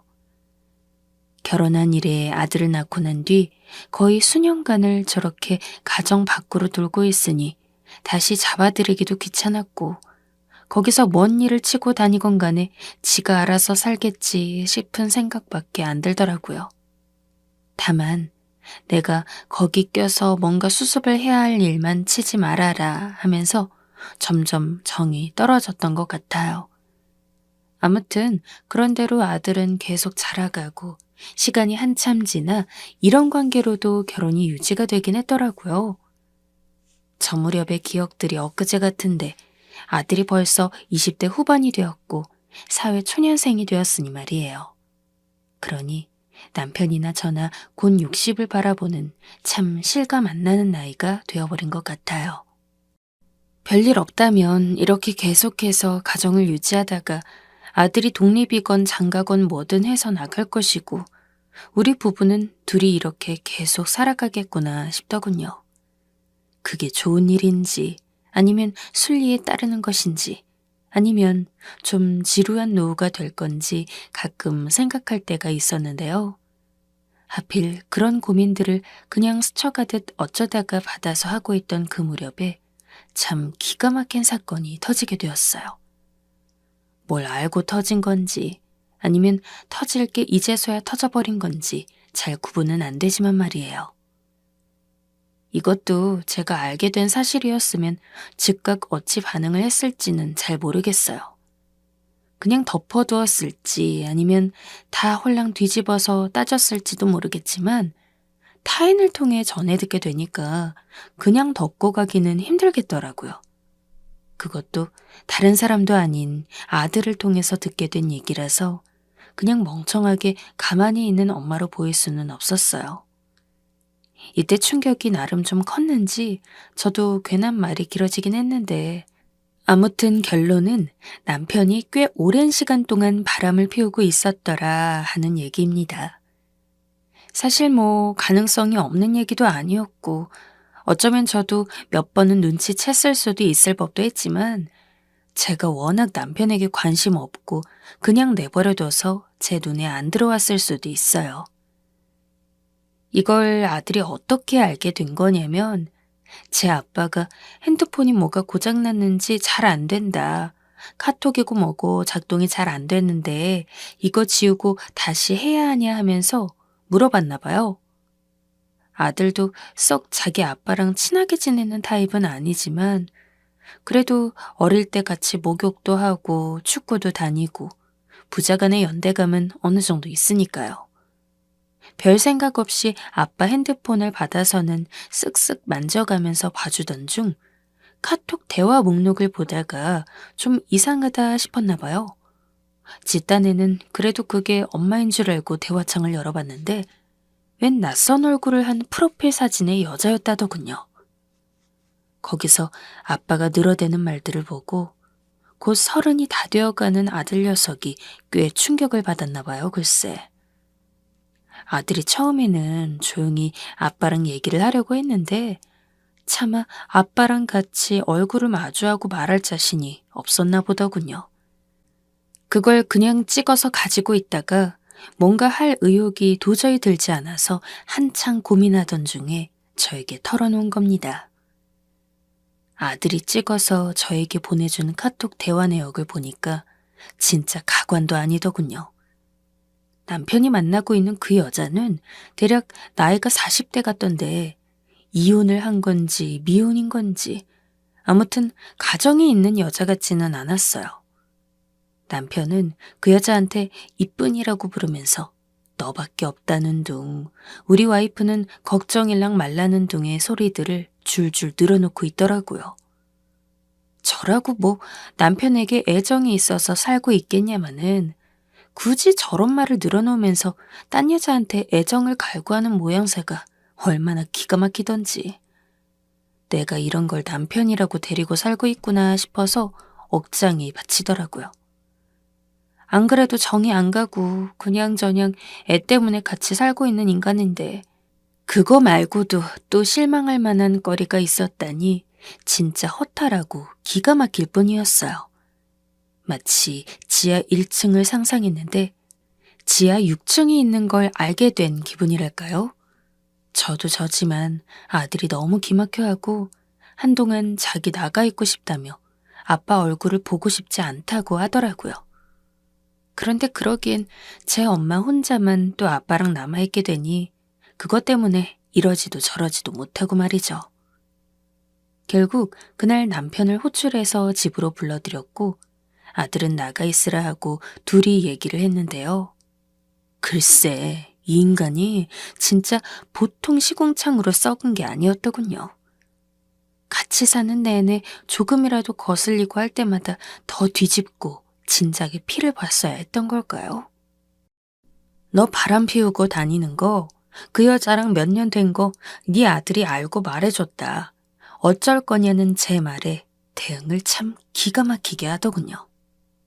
하여간 경민이 그 자식은 야, 그건 내가 알아서 경민이한테 설명할 테니까 놔두고 뭐 어쩌라고 그래서 이혼이라도 하게? 야, 이 나이 돼서 뭘 피곤하게 이혼을 하고 앉아있냐? 넌 너대로 그냥 살아. 억울하면 너도 바람 피우던가. 나 그냥 싹 다 모른 척 해줄 테니까 너도 애인 하나 만나면서 위로받고 그래. 내가 뭐 월급을 안 갖다 주냐, 집안 행사에 참석을 안 하냐. 이 정도면 남편으로서 역할 하고 있잖아. 피곤하게 살지 말자 진짜. 이 말도 피가 거꾸로 솟을 지경인데 평소 얼마나 저를 못같이 봤으면 위아래로 훑어보더니 뭐라는 줄 아시나요? 진짜 옆에 있던 냄비를 들어서 던져버리고 싶더군요. 에휴, 근데 뭐 누가 너랑 바람을 피워주긴 하겠나 싶네. 내가 쓸데없는 말을 했다 야. 다른 놈 누가 주워가겠어. 그 나이에 할머니가 다 되어가지고 너도 관리 좀 하고 그래. 밖에 나가면 우리 엄마랑 동갑인 줄 알겠다 야. 아무튼 난 간다. 쓸데없이 일 키우지 말고 조용히 좀 살자. 어? 저는 그때 처음으로 한 인간을 엉망진창으로 무너뜨리고 싶다는 생각을 하게 되었어요. 나한테 이런 무서운 욕구가 올라온다는 것이 믿을 수가 없었고, 왜 사람을 미워하는 자체가 큰 일의 시발점이 된다는지 알겠더군요. 이미 저를 이렇게 마구잡이로 긁어놓고 상처 준 남편을 생각하니 정말 별의별 생각이 다 들었습니다. 우울증이라는 것이 정말 무서운 게 생각이 정상적인 상태로 올라오기가 무섭게 금방 어둡고 무거운 생각들이 저를 찍어내리더군요. 내가 죽냐, 저 인간을 잘못되게 하냐 하면서 온갖 생각에 파묻히게 되었고, 저런 인간 따위 어디서 아주 제대로 잘못되어서 사라져버렸으면 좋겠다 하며 우울의 늪에 빠져 있었어요. 이때 너무 스트레스를 받고 힘들어서 그런지 살도 7kg이 빠졌고 때마침 건강검진을 하려던 무렵인데 약간 신경이 쓰이긴 하더군요. 그런데 정말 심리적으로 이런 부분들이 영향을 끼치는 건지 아니면 원래 제가 좀 몸이 안 좋았던 것인지는 모르겠지만 무척 안 좋은 결과가 나왔어요. 혹 같은 게 생겼다며 제거를 필히 해야 한다는 말에 너무 놀랐고 아들도 이 소식을 듣고 와서는 그저 말없이 이만 갈더군요. 굳이 제 아빠와 옥신각신했던 이야기를 해주고 싶진 않아서 입을 꾹 닫고 있었지만 그냥 그쯤에 제 행색이나 힘들어하는 모습을 보고 아들은 많은 것에 환멸을 느낀 것 같았어요. 그저 자기 눈에 자기 엄마가 너무 불쌍하고 안 되어 보이니 참고 있을 뿐 아들도 너무 괴로워 보여 마음이 좋지 않더군요. 그때 혹 제거 수술을 하고 좀 쉬어야 했기에 직장에도 말하고 갑작스레 며칠 쉬게 되었어요.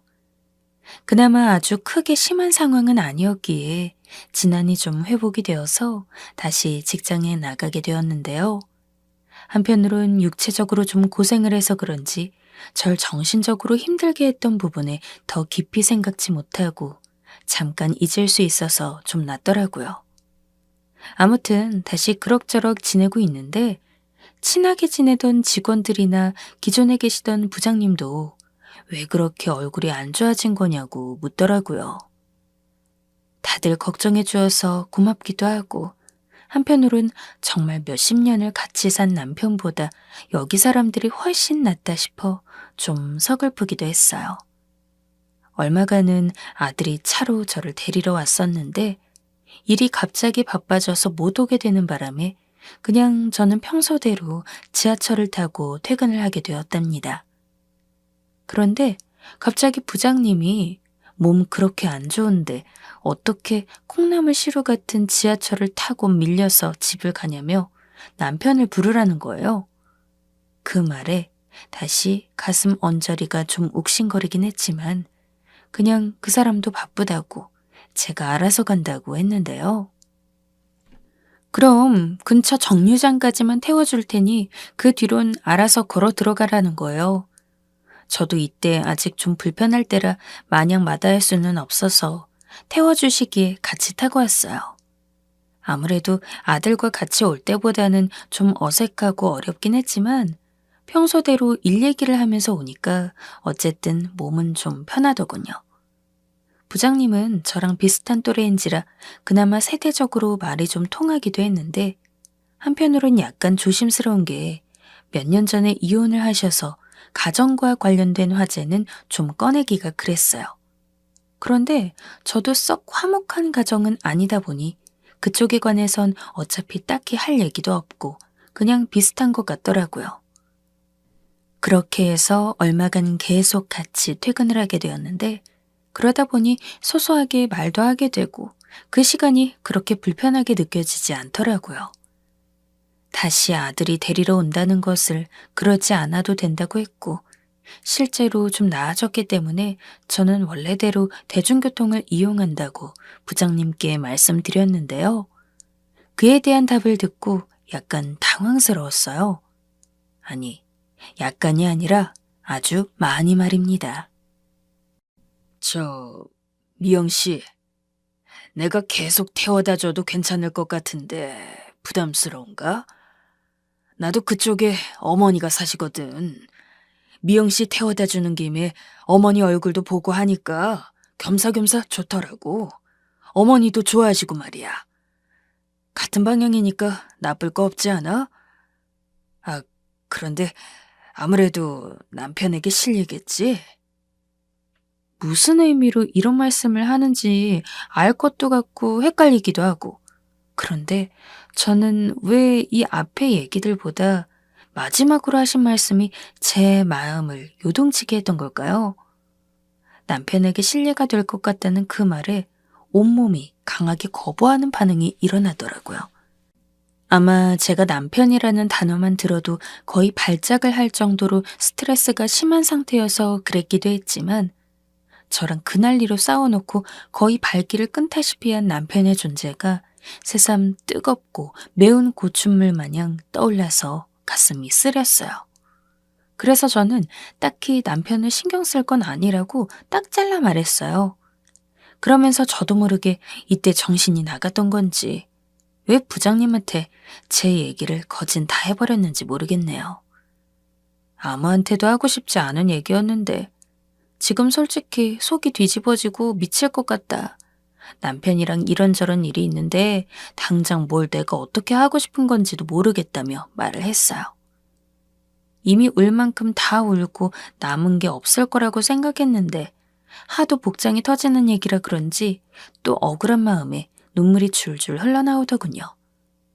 부장님은 한참을 말없이 들으시더니 그런 일이 있었던 거냐고 그냥 혼자 중얼중얼 읊조리기만 하시더라고요. 그런데 갑자기 훅 들어오는 이야기에 정신을 못 차리겠더라고요. 이 상황이 할 만한 얘기인 건지 잘 모르겠고 말이에요.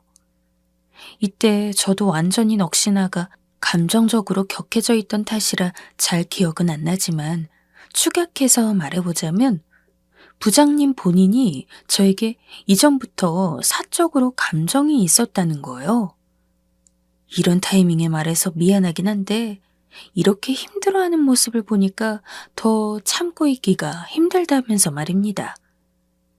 본인 부인이 온 집안을 휘두르고 애들도 두고 나가버려서 지쳐있던 차에 늘 가정을 챙기면서 아들을 살뜰히 챙기는 제 모습을 보고 본인도 저런 부인을 얻었더라면 지금쯤 인생이 달랐을까 하며 생각이 많으셨다더군요.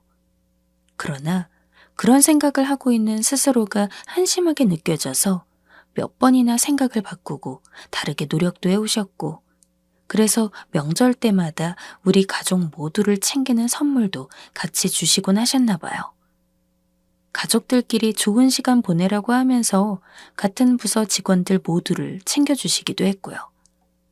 이렇게 전혀 상상도 못했던 관점의 이야기를 갑자기 듣게 되니 좀 당황스러워서 그냥 멍하니 앉아있기만 했는데 부장님은 제가 남편에게 그런 취급을 받으면서 그런 소리까지 들으면서 살고 있다는 얘기를 들으니 참 마음이 복잡하다고 하시는 거예요. 그건 부장님 얘기를 들은 이래 저 역시 마찬가지였고요.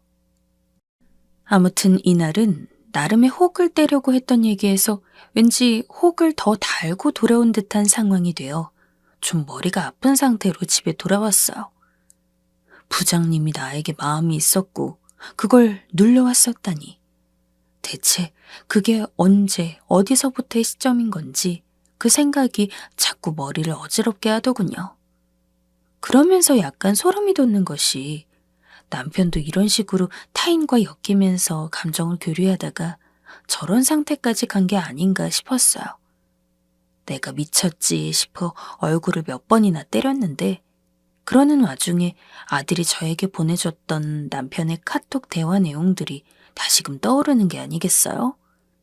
끔찍하고 혐오스러워서 그냥 묻어두었던 그 내용을 입술을 깨물어가며 다시금 열어서 보았어요. 당시엔 제대로 읽기도 겁나서 건너뛰어가며 읽었는데 다시 정신 차리고 정독하며 읽으니까 참 어지간히 저를 애 낳고 살림해주는 기계 취급하면서 멋대로 써놨더군요. 얼굴 주름도 자글자글해서 할머니를 데리고 산다는 둥, 그러면서 우리 이쁜이는 왜 오빠를 두고 불안해하냐는 둥 하면서 그 상간녀를 달래기 위한 용도인 건지 진심인 건지 저를 아주 난도질을 해놨어요. 그러면서 다시 불끈불끈 화가 솟아오르면서 또 배 언저리가 찌릿하게 아파오더라고요. 이때 참 대비되듯 스쳐가는 게 남편 눈에 저는 이렇게 초라하고 다 늙어버리고 볼 것 없는 여자로 취급받고 있지만 그날 새롭게 들은 충격적인 소식으로는 저를 그런 눈으로 보지 않고 다른 이미지의 여자로 보고 있는 시선이 있었다는 거죠. 바로 부장님 말이에요. 그러면서 한참을 생각하다 보니 내가 앞으로 이 인간이랑 이혼 안 하고 정말 이렇게 이 인간 말에 맞게 다 늙어 빠진 할머니 마냥 부부라는 틀 아래 살아갈 것인가? 아니면 이걸 다 깨부숴버리고 다른 곳으로 나가야 하는 건가? 이쪽으로 생각의 문이 달라지게 되었어요. 나에게 아픔을 주고 학대만 해대는 사람, 그리고 나를 애틋하고 안타까워하는 사람.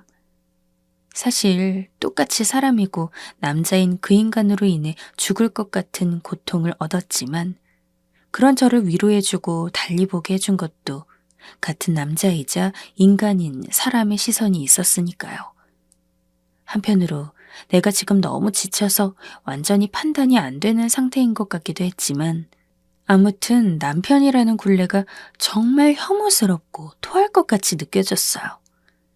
밖에서나 안에서나 자기 부인이 나를 저 모양 취급하며 살아가고 인간을 내가 혼자서 바보같이 혹이나 떠안고 수술까지 해가면서 참아내고 있으니 어쩌면 내 입지는 내가 만드는 거구나 싶어서 막 욕지기가 올라오더라고요. 어찌 보면, 아니 사실 변명의 여지 없이 명백히 이건 저도 엄연히 결혼 생활을 하는 중에 나에게 고백을 해온 사람에게 흔들리는 것이니 이 또한 불륜이며 상관관계라고 볼 수 있을 것입니다. 하지만 남편과 똑같다고 해도 저는 남편이 하자는 선택에 이끌려 같은 라운드에 있고 싶진 않더라고요. 부장님의 마음에 응하건 안 하건 간에 상관없이 저는 이혼을 하는 쪽으로 마음을 굳혔어요.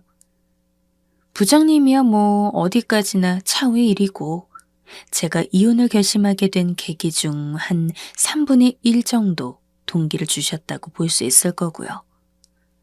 이날부터 며칠을 밤새 고민하고 붓고 다크서클이 심히 내려온 얼굴로 출퇴근을 하면서 그 사이 알아볼 것들을 다 알아봤고 저는 남편에게 이혼 통보를 하게 되었습니다. 남편은 여전히 저한테 시덥지 않은 대꾸를 하면서 쓸데없는 소리 하지 말라고 입을 막더군요. 말로는 무슨 어머니가 요즘 아프시다는 둥, 자기도 그 여자랑 헤어지려고 한다는 둥 웃기지도 않는 소리를 새삼 해대길래 이게 어디서 나를 갖고 더 노예로 부려먹으려고 잔머리를 쓰나 싶어서 이가 갈리더라고요. 그래서 저는 더 크게 일을 질렀어요. 저에게 이제 앞으로 나아가는 일만 있을 뿐 제 앞으로의 계획 안에 남편이란 존재는 없어야 하니까요. 나 남자 생겼어. 그러니까 당신 좋은 말 할 때 이혼하고 꺼져. 알았어? 난 너처럼 바람 피면서 결혼은 유치하고 그딴 생활 안 해. 아니, 못해. 누구 좋으라고. 너도 그 이쁜이한테 돈이나 실컷 갖다 바치고 네 엄마랑 너 늙었을 때 보살펴달라고 해. 그 어린애가 너 같은 놈 똥 치워가면서 잘도 데리고 살겠다. 그치? 저도 어쩌다가 이렇게 도끼 어리고 험한 말들이 입에서 뿜어져 나오는 건지. 하지만 세상 문제 없이 잘만 살던 내가 자궁에 혹까지 생기고 위험까지 앓고 쓰러져 있던 생각을 하니, 그리고 이 인간이 나에게 짓거려댔던 말들 때문에 기절하듯 누워있던 날들을 생각하니까 제어가 안 되었어요. 남편은 어이가 없는지 처음에는 뭐라도 얻어맞은 양 저를 보고 있더니 다시 눈을 막 깜빡거려가면서 거칠게 묻더군요. 어떤 놈이냐며 지가 좀 봐야겠다며 말이에요. 니깎게 무슨 남자가 있냐고 거짓말을 하지 말라는 거예요. 진짜 여기까진 안 가려고 했는데 정말 피를 보게 만들더라고요. 누구냐고? 너 알잖아. 우리 회사 부장님. 몇 번 오며 가며 봐서 알 거 아니야. 나보고 어쩌다 너 같은 남편을 만나서 그러고 사냐던데? 나 너 같은 만년 쥐꼬리 월급 주는 인간이랑 안 살아. 누가 주워가냐고 그렇게 굴려대더니 누구 건 주워가면 된 거 아니야? 됐고 당장 이혼해. 가서 그 이쁜 인간 머시기한테 위로나 받고 틀리 껴도 열심히 사랑해달라고 구걸이나 해봐 어디. 남편은 본인도 안면이 있는 사람을 제가 언급해가면서 말하니까 이게 진짜 마냥 거짓말 같진 않았고, 실제로 제가 뭐 딱히 살면서 거짓말한 적도 없으니 내내 황당한 얼굴로 있더라고요. 그러면서는 뒤늦게 분노해가지곤 회사에서 불륜이네 뭐네 하고 고소를 하고 어쩌고 하는 걸 제가 하라면 해보라고 했어요. 나는 네가 바람피운 증거를 갖고 있는데 넌 뭘 갖고 있냐면서. 뭘 하건 간에 유책 배우자는 너니까 어디 허공에 대고 고소할 거면 해보라고 했고요. 여기까지 말을 하는데 진짜 어찌나 숨이 차고 흥분돼서 막 감정 제어가 안 되던지. 생각하고 터뜨리고 원망하고 던지고 싶은 말들이 얼마나 많았는데 그나마 추슬려서 이 정도로밖에 안 나오더라고요. 사실 부장님이랑 그 이후로 뭐가 있었던 것도 아니고 그냥 고백을 듣고 난 뒤 서로 어정쩡하게 마주치고 스쳐가는 정도이긴 하지만 그렇게 저를 개무시해대던 남편에게 제대로 먹이고는 싶었기에 얘기를 한 거예요.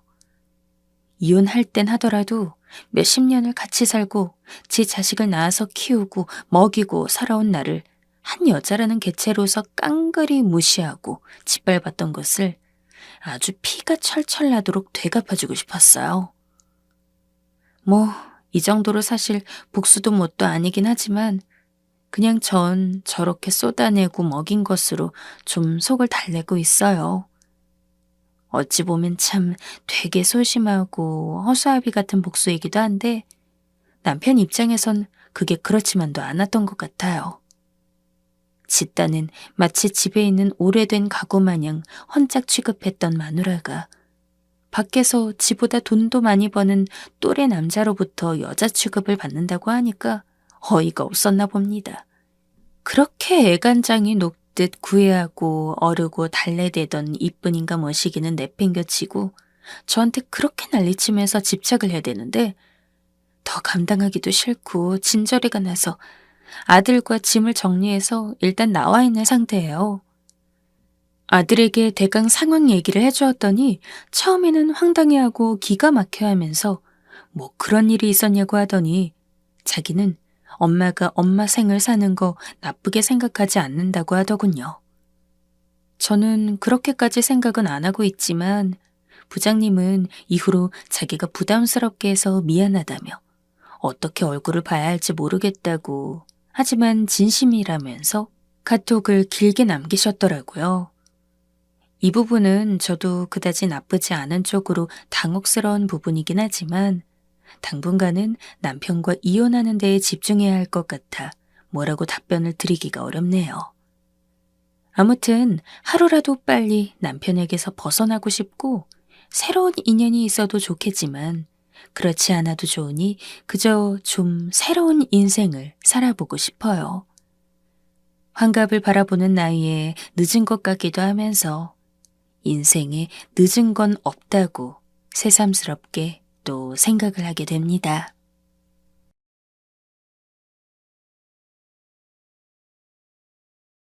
사람 마음처럼 얄팍하고 치졸한 건 없는 것 같아요. 제 주변을 보면 그런 걸 느낄 수 있는데 고만고만하게 같이 평범했다가 한 명이 시집을 엄청 잘 가서 완전히 여왕님 대접받으면서 사니까 다른 한쪽이 시기 질투로 어쩔 줄 몰라 하던 케이스가 있었고요. 학창시절 포함해 거의 20년 지기 사이인데 한쪽이 집에 우환이 생겨서 좀 안 좋아지니까 다른 한 명이 위로해주는 척 엄청 하는데 은근히 반기는 것도 봤고요. 그게 나보다 못한 상대를 바라보며 갖는 우월 심리라나 그러던데요. 저는 이런 경우들을 보고 들으면서 살아도 그게 제 이야기로 적용될 줄은 정말 상상조차 못했었네요. 저 혼자 열불 터지고 있으려니 생각할수록 짜증만 늘어서 사연으로 내놓아 봅니다. 저는 30대 중후반으로 접어든 주부입니다. 남편이랑은 1살 차이고 제가 적은 쪽이에요. 연애 기간은 2년이었는데 알고 지낸 기간을 다 포함하면 10년이었죠. 지인 중에 빠른 년생이 몇 명 있어서 족보가 꼬이는 바람에 남편이랑은 알고 지낸 초반부터 그냥 야야거리면서 반말을 했었고 계속 동갑 친구 마냥 지내왔고요. 시댁은 경제력이 그냥 보통 수준인 집안입니다. 특이점은 시부모가 이혼했다는 사실 정도가 있네요. 전에 듣기로는 시부가 바람이 났다나 시모가 의부증이 있었다나 그런 이유로 오래 싸우다가 결국 이혼까지 갔다는 것 같았어요. 이건 사귀기 전에 친구로서 들었던 이야기였고 나중에도 진위 여부는 따져보지 못했어요. 집안에서 워낙 기피하는 주제더라고요. 이혼 가정의 경제 수준도 내세울 것 없지만 별로 개의치는 않았어요. 꽤 오랫동안 봐왔던 사람이기 때문에 결혼에 대한 믿음이 있었고 무엇보다 저희 친정이 좀 사는 편이었거든요. 어디 가서 금수저 운운은 못해도 물려받을 재산은 있는 집이라고 얘기할 수 있는 정도였습니다. 친정에서는 아무 말도 안 하는데 시댁에서는 애들끼리 나이 터울 커지면 안 좋다고 빨리 둘째를 가지라고 전부터 성화였어요. 여기서 시댁이라 하면 당연히 시모를 지칭하는 거고요. 제 추측으로는 시누이 의견도 살짝 첨가되었네요. 요즘에는 나이 40에도 아이 낳는 일이 더 이상 이상하거나 특별하지 않은 세상이잖아요. 딱히 노산에 대한 걱정도 크지 않은 데다가 임신했을 때 입덧이 너무 심해서 진짜 과장 안 하고 7개월 정도를 일상생활을 아예 못했었어요. 사람이 구역질을 하다가 죽을 수도 있겠다는 생각이 들 만큼 너무 힘든 시간이었기 때문에 다시 임신이란 과정을 겪어야 한다는 것에도 거부감이 좀 있었어요. 그래서 자꾸 둘째 가지란 잔소리를 못 들은 척 무시했더니 은근히 그때부터 시모가 저한테 약간의 불만이 있는 듯한 눈치더라고요. 이게 뭐 티가 나고 특별한 게 있다기보단 같이 있을 때 틈틈이 느껴지는 쎄한 분위기가 있었어요. 괜한 타이밍에 한숨 쉬고 제가 무슨 말을 하면 살짝 비꼬듯이 받아치고 유복한 가정에서 자란 공주님한테는 부탁하는 것도 조심스럽다는 멘트는 또 왜 그렇게 자주 하시는지. 그런데 거기다 대고 저도 뭐라고 티를 낼 수가 없으니까 불편한 공기를 그냥 참고 살았습니다. 시댁이랑 집도 가까운데 괜히 나쁜 관계 만들어서 좋을 것도 없었으니까요. 참고로 친정과도 저희 집이 멀지 않았습니다. 친정집이 좀 더 비싼 동네였고요. 저희 집은 그 생활권에서 너무 멀지 않은 위치였고 여기서 조금 더 멀어지면 시댁이었어요. 양쪽 집안 간의 교류가 잦은 건 아니었던 것 같아요. 시모가 저희 부모님만 보면 알랑방구를 뀌듯이 간드러지는 소리를 자주 해서 부담스러운 자리가 되곤 했거든요. 제 남동생은 저희 집에 딱 2번만 왔었네요. 그것도 자발적으로 온 게 아니라 저희 엄마 심부름으로요. 이렇듯 사는 동네는 전부 가까운데 그에 비해 가깝지는 않게 지내왔습니다. 지금 와서 돌이켜보면 알게 모르게 친정과 시댁 사이에는 경제력에 따른 벽이 있었나 봐요. 그 벽이 허물어지는 사건은 정말 갑작스럽게도 닥쳐왔어요. 처음 그 소식을 들었을 때 분노와 허탈감으로 막 비명을 질렀었네요. 제 남동생은 그냥 평범한 직장인이었어요. 4년제 대학 나와서 자기 수준에 맞는 직장 들어가 착실하게 월급 받고 자기 생활 꾸리는 그런 평범한 사회인이요. 그런데 얘가 저희 집안 돈을 말아먹고 빚까지 지게 만들었습니다.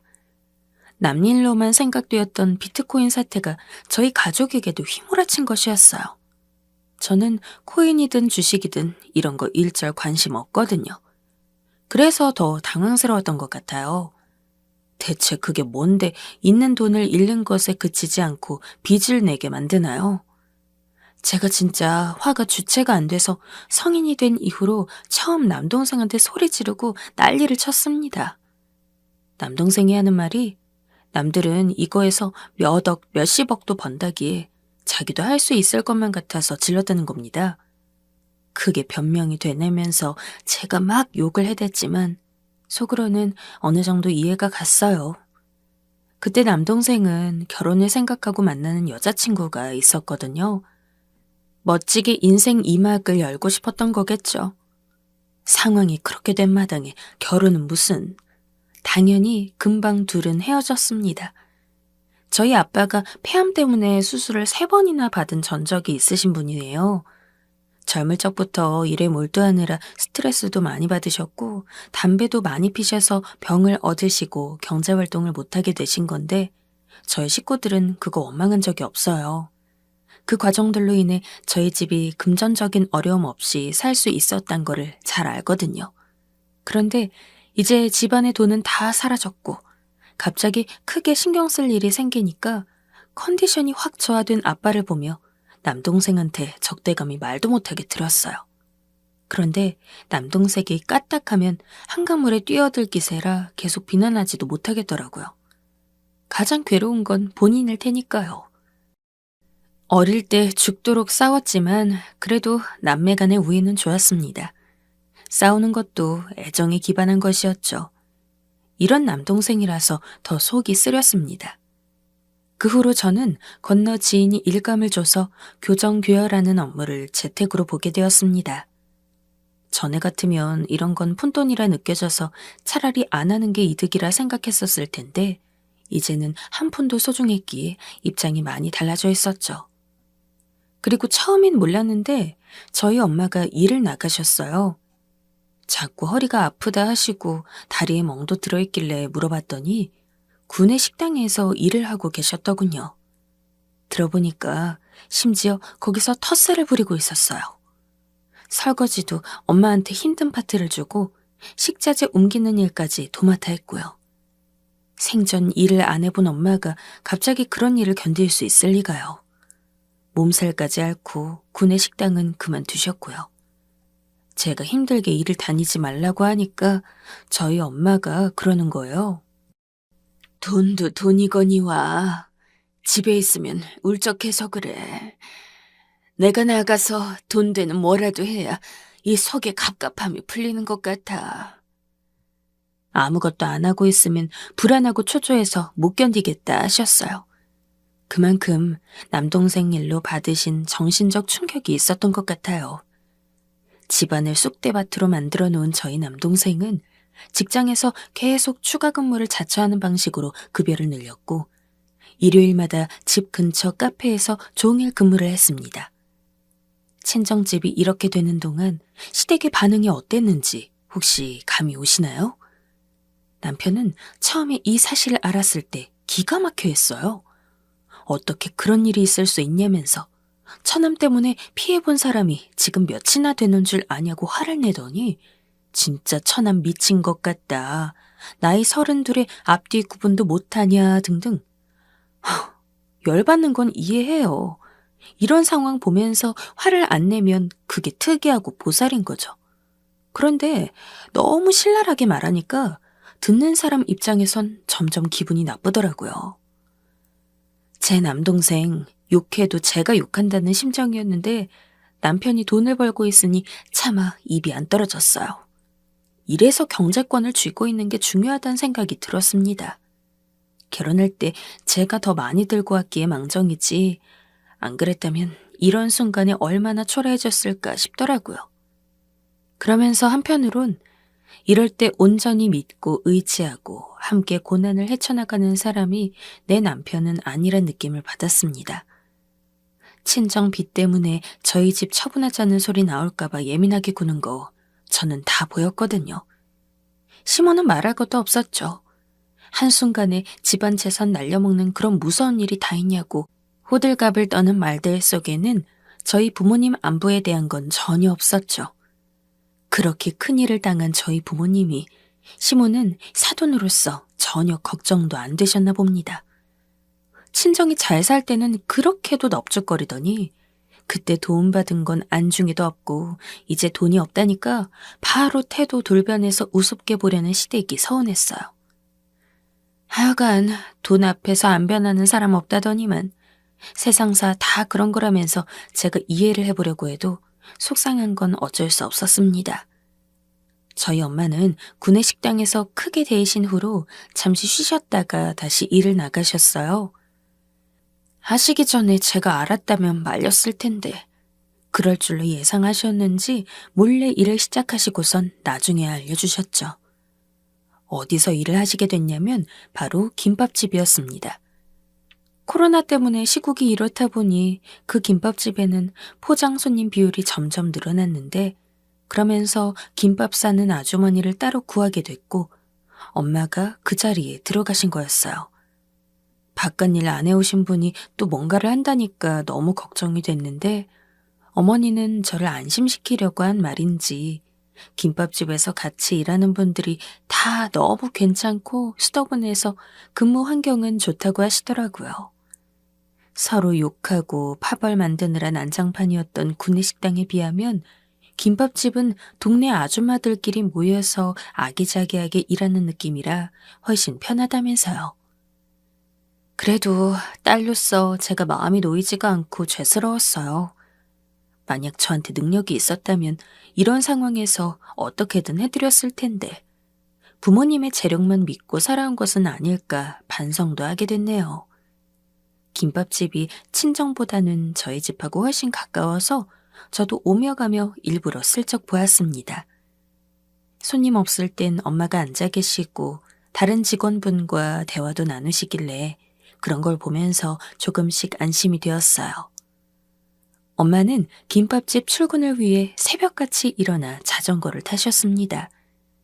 유유자적하게 한강이나 가시고 적적할 때 바람이나 쐬는 용도로 타시던 자전거를 출퇴근용으로 쓰시게 됐다는 것이 마음 아팠습니다. 이 내용을 보면서 고작 이런 것으로 엄살이냐고 비난하실 분들이 계실까봐 노파심이 드는데요. 순전히 노동의 강도로 따지면 대단하다고 할 수는 없겠지만 저희 엄마는 평생 바깥일을 해본 적이 없으신 분인데 나이 들어서 갑자기 시간 때우기용이나 봉사활동도 아닌 오로지 생계를 위해 나가신다는 게 결코 쉬운 게 아니었어요. 저도 집안일 전담에 아이까지 돌보고 재택으로 일 처리하면서 정말 쉴 틈 없이 바빴지만 돈 생각하면 차라리 나가서 일을 할까 고민이 되었죠. 남편이랑 이 부분에 대해 상의를 해봤는데 꽤나 못마땅해 하더라고요. 제가 느끼기로는 제가 직장을 다니겠다는 그 사실 자체보다 남동생이 사고쳐서 뒷수습을 하고 있다는 점에 싫어하는 것 같았습니다. 그럴 수 있겠다 싶어서 그냥 그러려니 하고 저도 일자리 뭐 있나 찾아보면서 진지하게 고심하고 있었어요. 그런데 저희끼리의 일을 남편이 시모한테 홀랑 말해버린 겁니다. 시모가 저한테 대뜸 저까지 일 다니면 집에서 밥은 누가 하고 아이 유치원 등하원은 누가 맡냐면서 약간 화를 내시길래 제가 생각만 해본 거지 아직 아무것도 정해진 게 없다고 말씀드렸죠. 아유, 난 또 사부인께서 알바를 하신다길래 너도 뭐 그런 거 하나 싶었지. 그런데 사부인은 무슨 일 하신다니? 그 나이에 써주는 데도 있디? 김밥집이 먼 곳도 아니라서 혹시나 하는 마음에 남편한테 저희 엄마가 알바를 다닌다고 말을 해놨었어요. 정말 만에 하나라도 볼 수도 있으니 미리 밑밥을 깔아놔야겠다 싶었던 거죠. 어디 그냥 작게 조금씩 다닌다고 그렇게만 두루뭉술하게 설명했었는데 그걸 또 그대로 시모한테 알린 모양이었습니다. 저도 그냥 돈 때문에 알바 다닌다고만 들었지 엄마가 어디서 뭘 하시는지는 정확히 모른다고 들러댔네요. 나이 먹은 사람이 일할 데가 어디 있나 궁금해서 그렇다고는 하는데 자꾸 캐묻는 시모의 의중도 의심스러웠고요. 친정이 그렇게 된 이후로 시모는 안타까워하면서도 이상하게 으스대는 것 같은 느낌이 있었어요. 막말로 표현하자면 꼴 좋다라고 여기는 듯한 느낌이랄까요? 제 기우일 뿐 아니길 바랐습니다. 결혼해서 애도 낳고 집안길이 한통속 된 마당에 어느 한쪽 갓에 기우는 게 뭐가 좋은 일이겠어요. 그런데요. 열길 물속은 알아도 사람 속은 모른다는 게 딱 맞았습니다. 그 속이 그렇게까지 음흉한 줄은 처음 알았네요. 어느 날 시모가 낮에 저 집에서 작업하고 있는데 들이닥치더니 격양된 목소리로 저한테 이렇게 물어보는데 진짜 어처구니가 없었습니다. 혹시 사부인 김밥사니? 네? 아, 네, 그런가 봐요.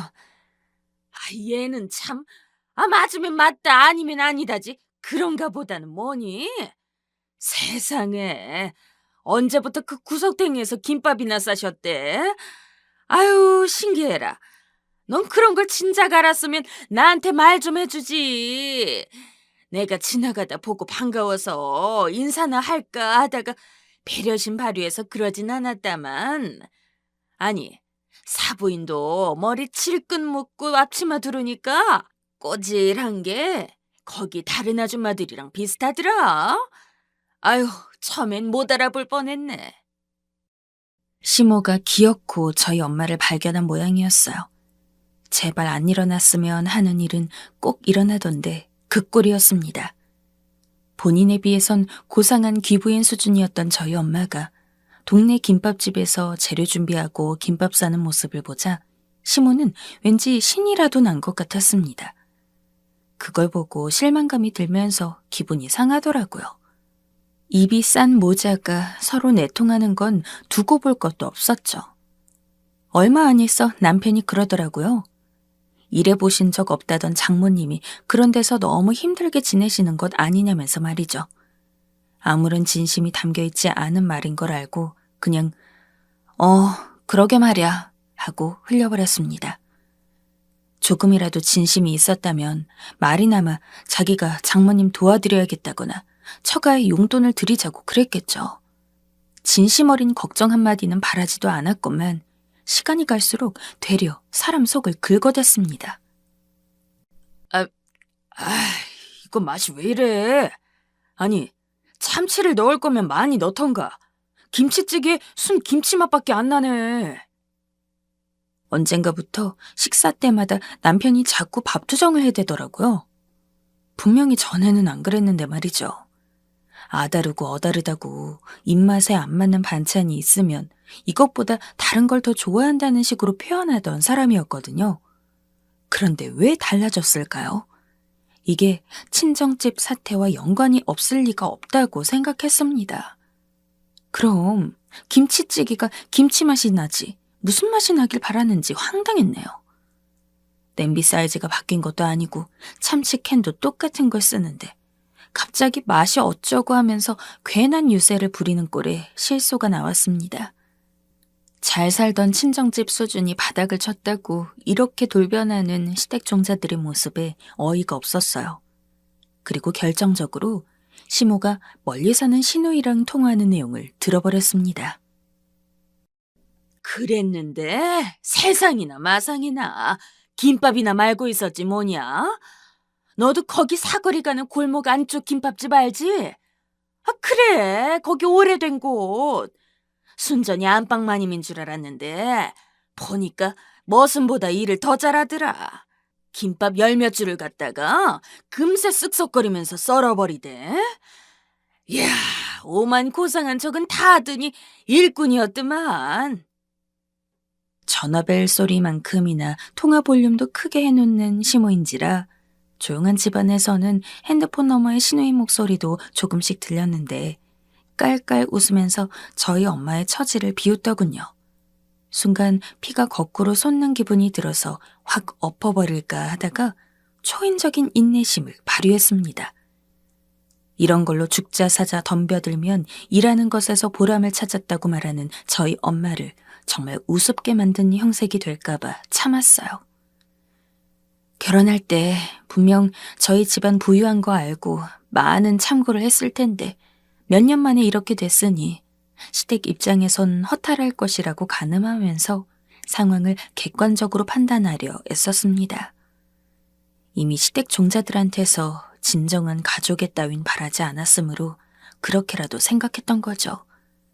인간은 적응의 동물이라더니 계속 지내다 보니까 또 익숙해져서 그런 대로 시간이 흘렀고요. 설 연휴에는 나름 덕담도 오가면서 잘 보냈습니다. 저희 엄마는 김밥집에서 급여를 조금 더 받게 되셨고 남동생은 버는 족족 다 집에 갖다 바쳤어요. 아빠는 식구들 염려에 따라 건강관리에만 애쓰시다가 경력을 살려서 컨설팅 관련 업무를 알아보시게 됐고요. 컨설팅 업체의 외주 일이었는데 아빠가 솔루션을 설계하는 업무를 보는 것으로 얘기가 되고 있던 마당이라 그때 분위기가 좋았습니다. 그 흐름을 타서 5월 가정의 달이랍시고 다 함께 동네 갈비집으로 모이게 됐던 거였는데요. 일은 바로 이곳에서 터졌습니다.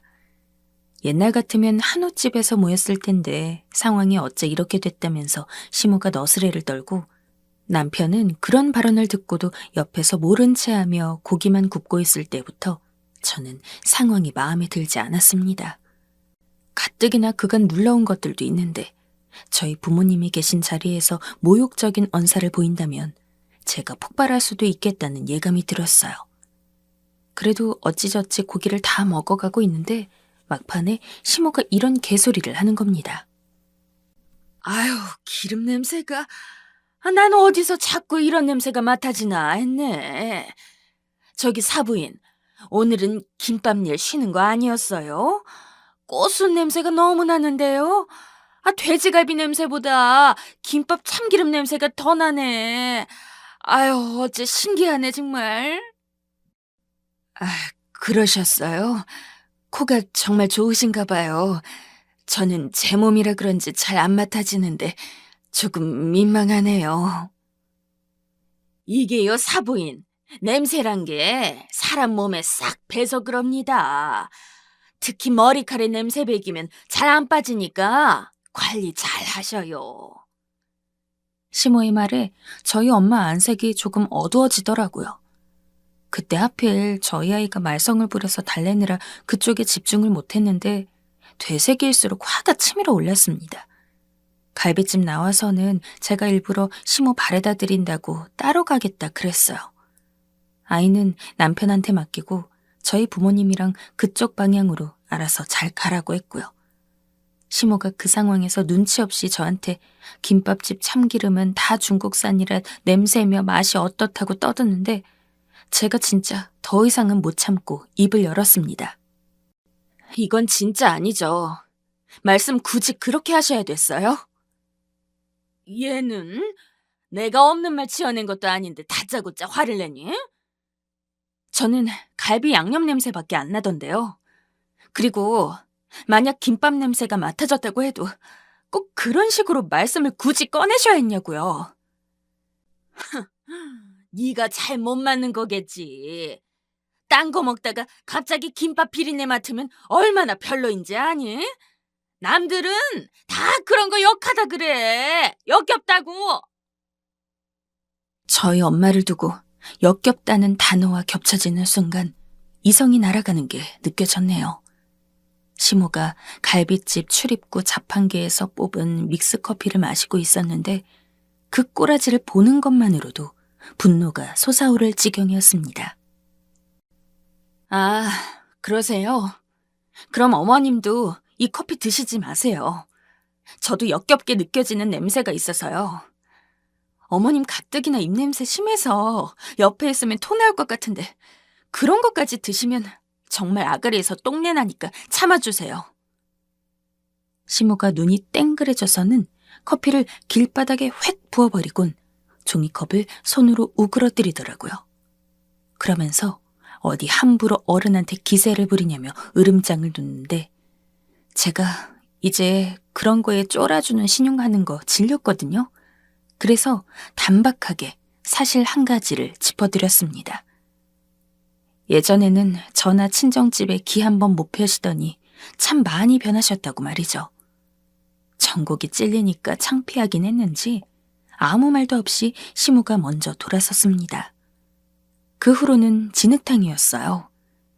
시모가 저희 부모님께 연락해서 제가 사과하지 않으면 앞으로 어려울 거라고 얘기한 게 첫 번째였고요. 어이가 없었네요.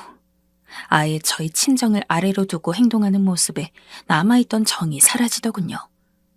절대 사과는 없고 아쉬운 쪽이 숙이는 게 맞다고 제가 그렇게 말을 했습니다.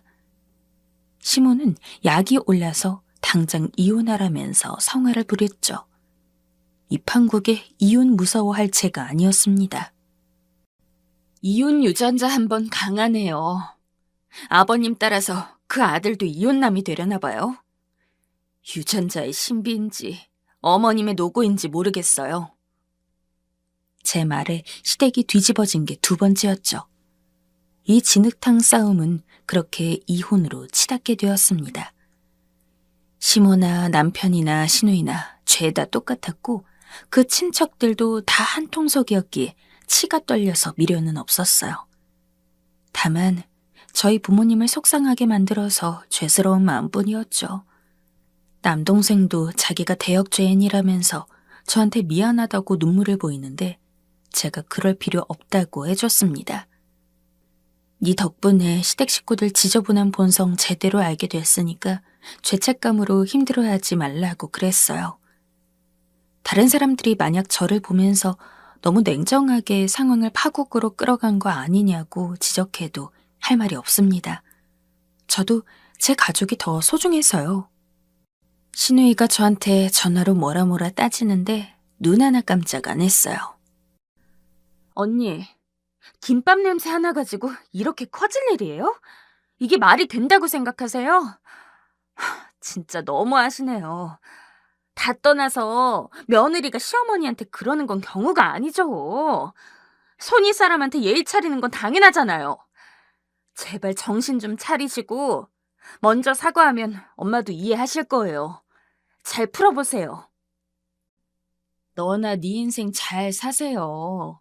손이 사람한테 건방지게 어디서 아침 대바람부터 전화질이야? 제가 쏘아붙이니까 시누이가 얼빠졌는지 아무 말도 못하길래 그냥 전화 끊었습니다. 예전에 명품백 사주던 착한 새언니가 자기한테 그렇게 나오니 당황했나 보더라고요. 저 되게 성질 있거든요. 저뿐만 아니라 다들 성질머리 하나쯤 갖고 산다고 생각합니다. 가만히 있으니까 아주 가만히로 보는 놈들이 나쁜 거죠. 저는 이 일로 남의 불행을 비웃고 기뻐하는 사람들에 대해 약간 혐오감이 생긴 것 같아요. 속으로는 그럴 수 있지만 겉으로 드러내는 것에서 인성이 보이더라고요. 이혼하면서 양육권 제가 가져오려고 씨름 중이에요. 저희 집 살 때 거의 다 친정 지원이었으므로 몇 달 신경전을 벌이다가 남편이 사실상 쫓겨났습니다. 이제 저희 친정 식구들이랑 살림 합칠 거예요. 이혼으로 졸지에 저희 친정빚 빨리 갚게 될 것 같네요. 끝이 구질하더라도 남는 것 없이 마무리돼서 시댁과 인연 좀 끊고 싶습니다.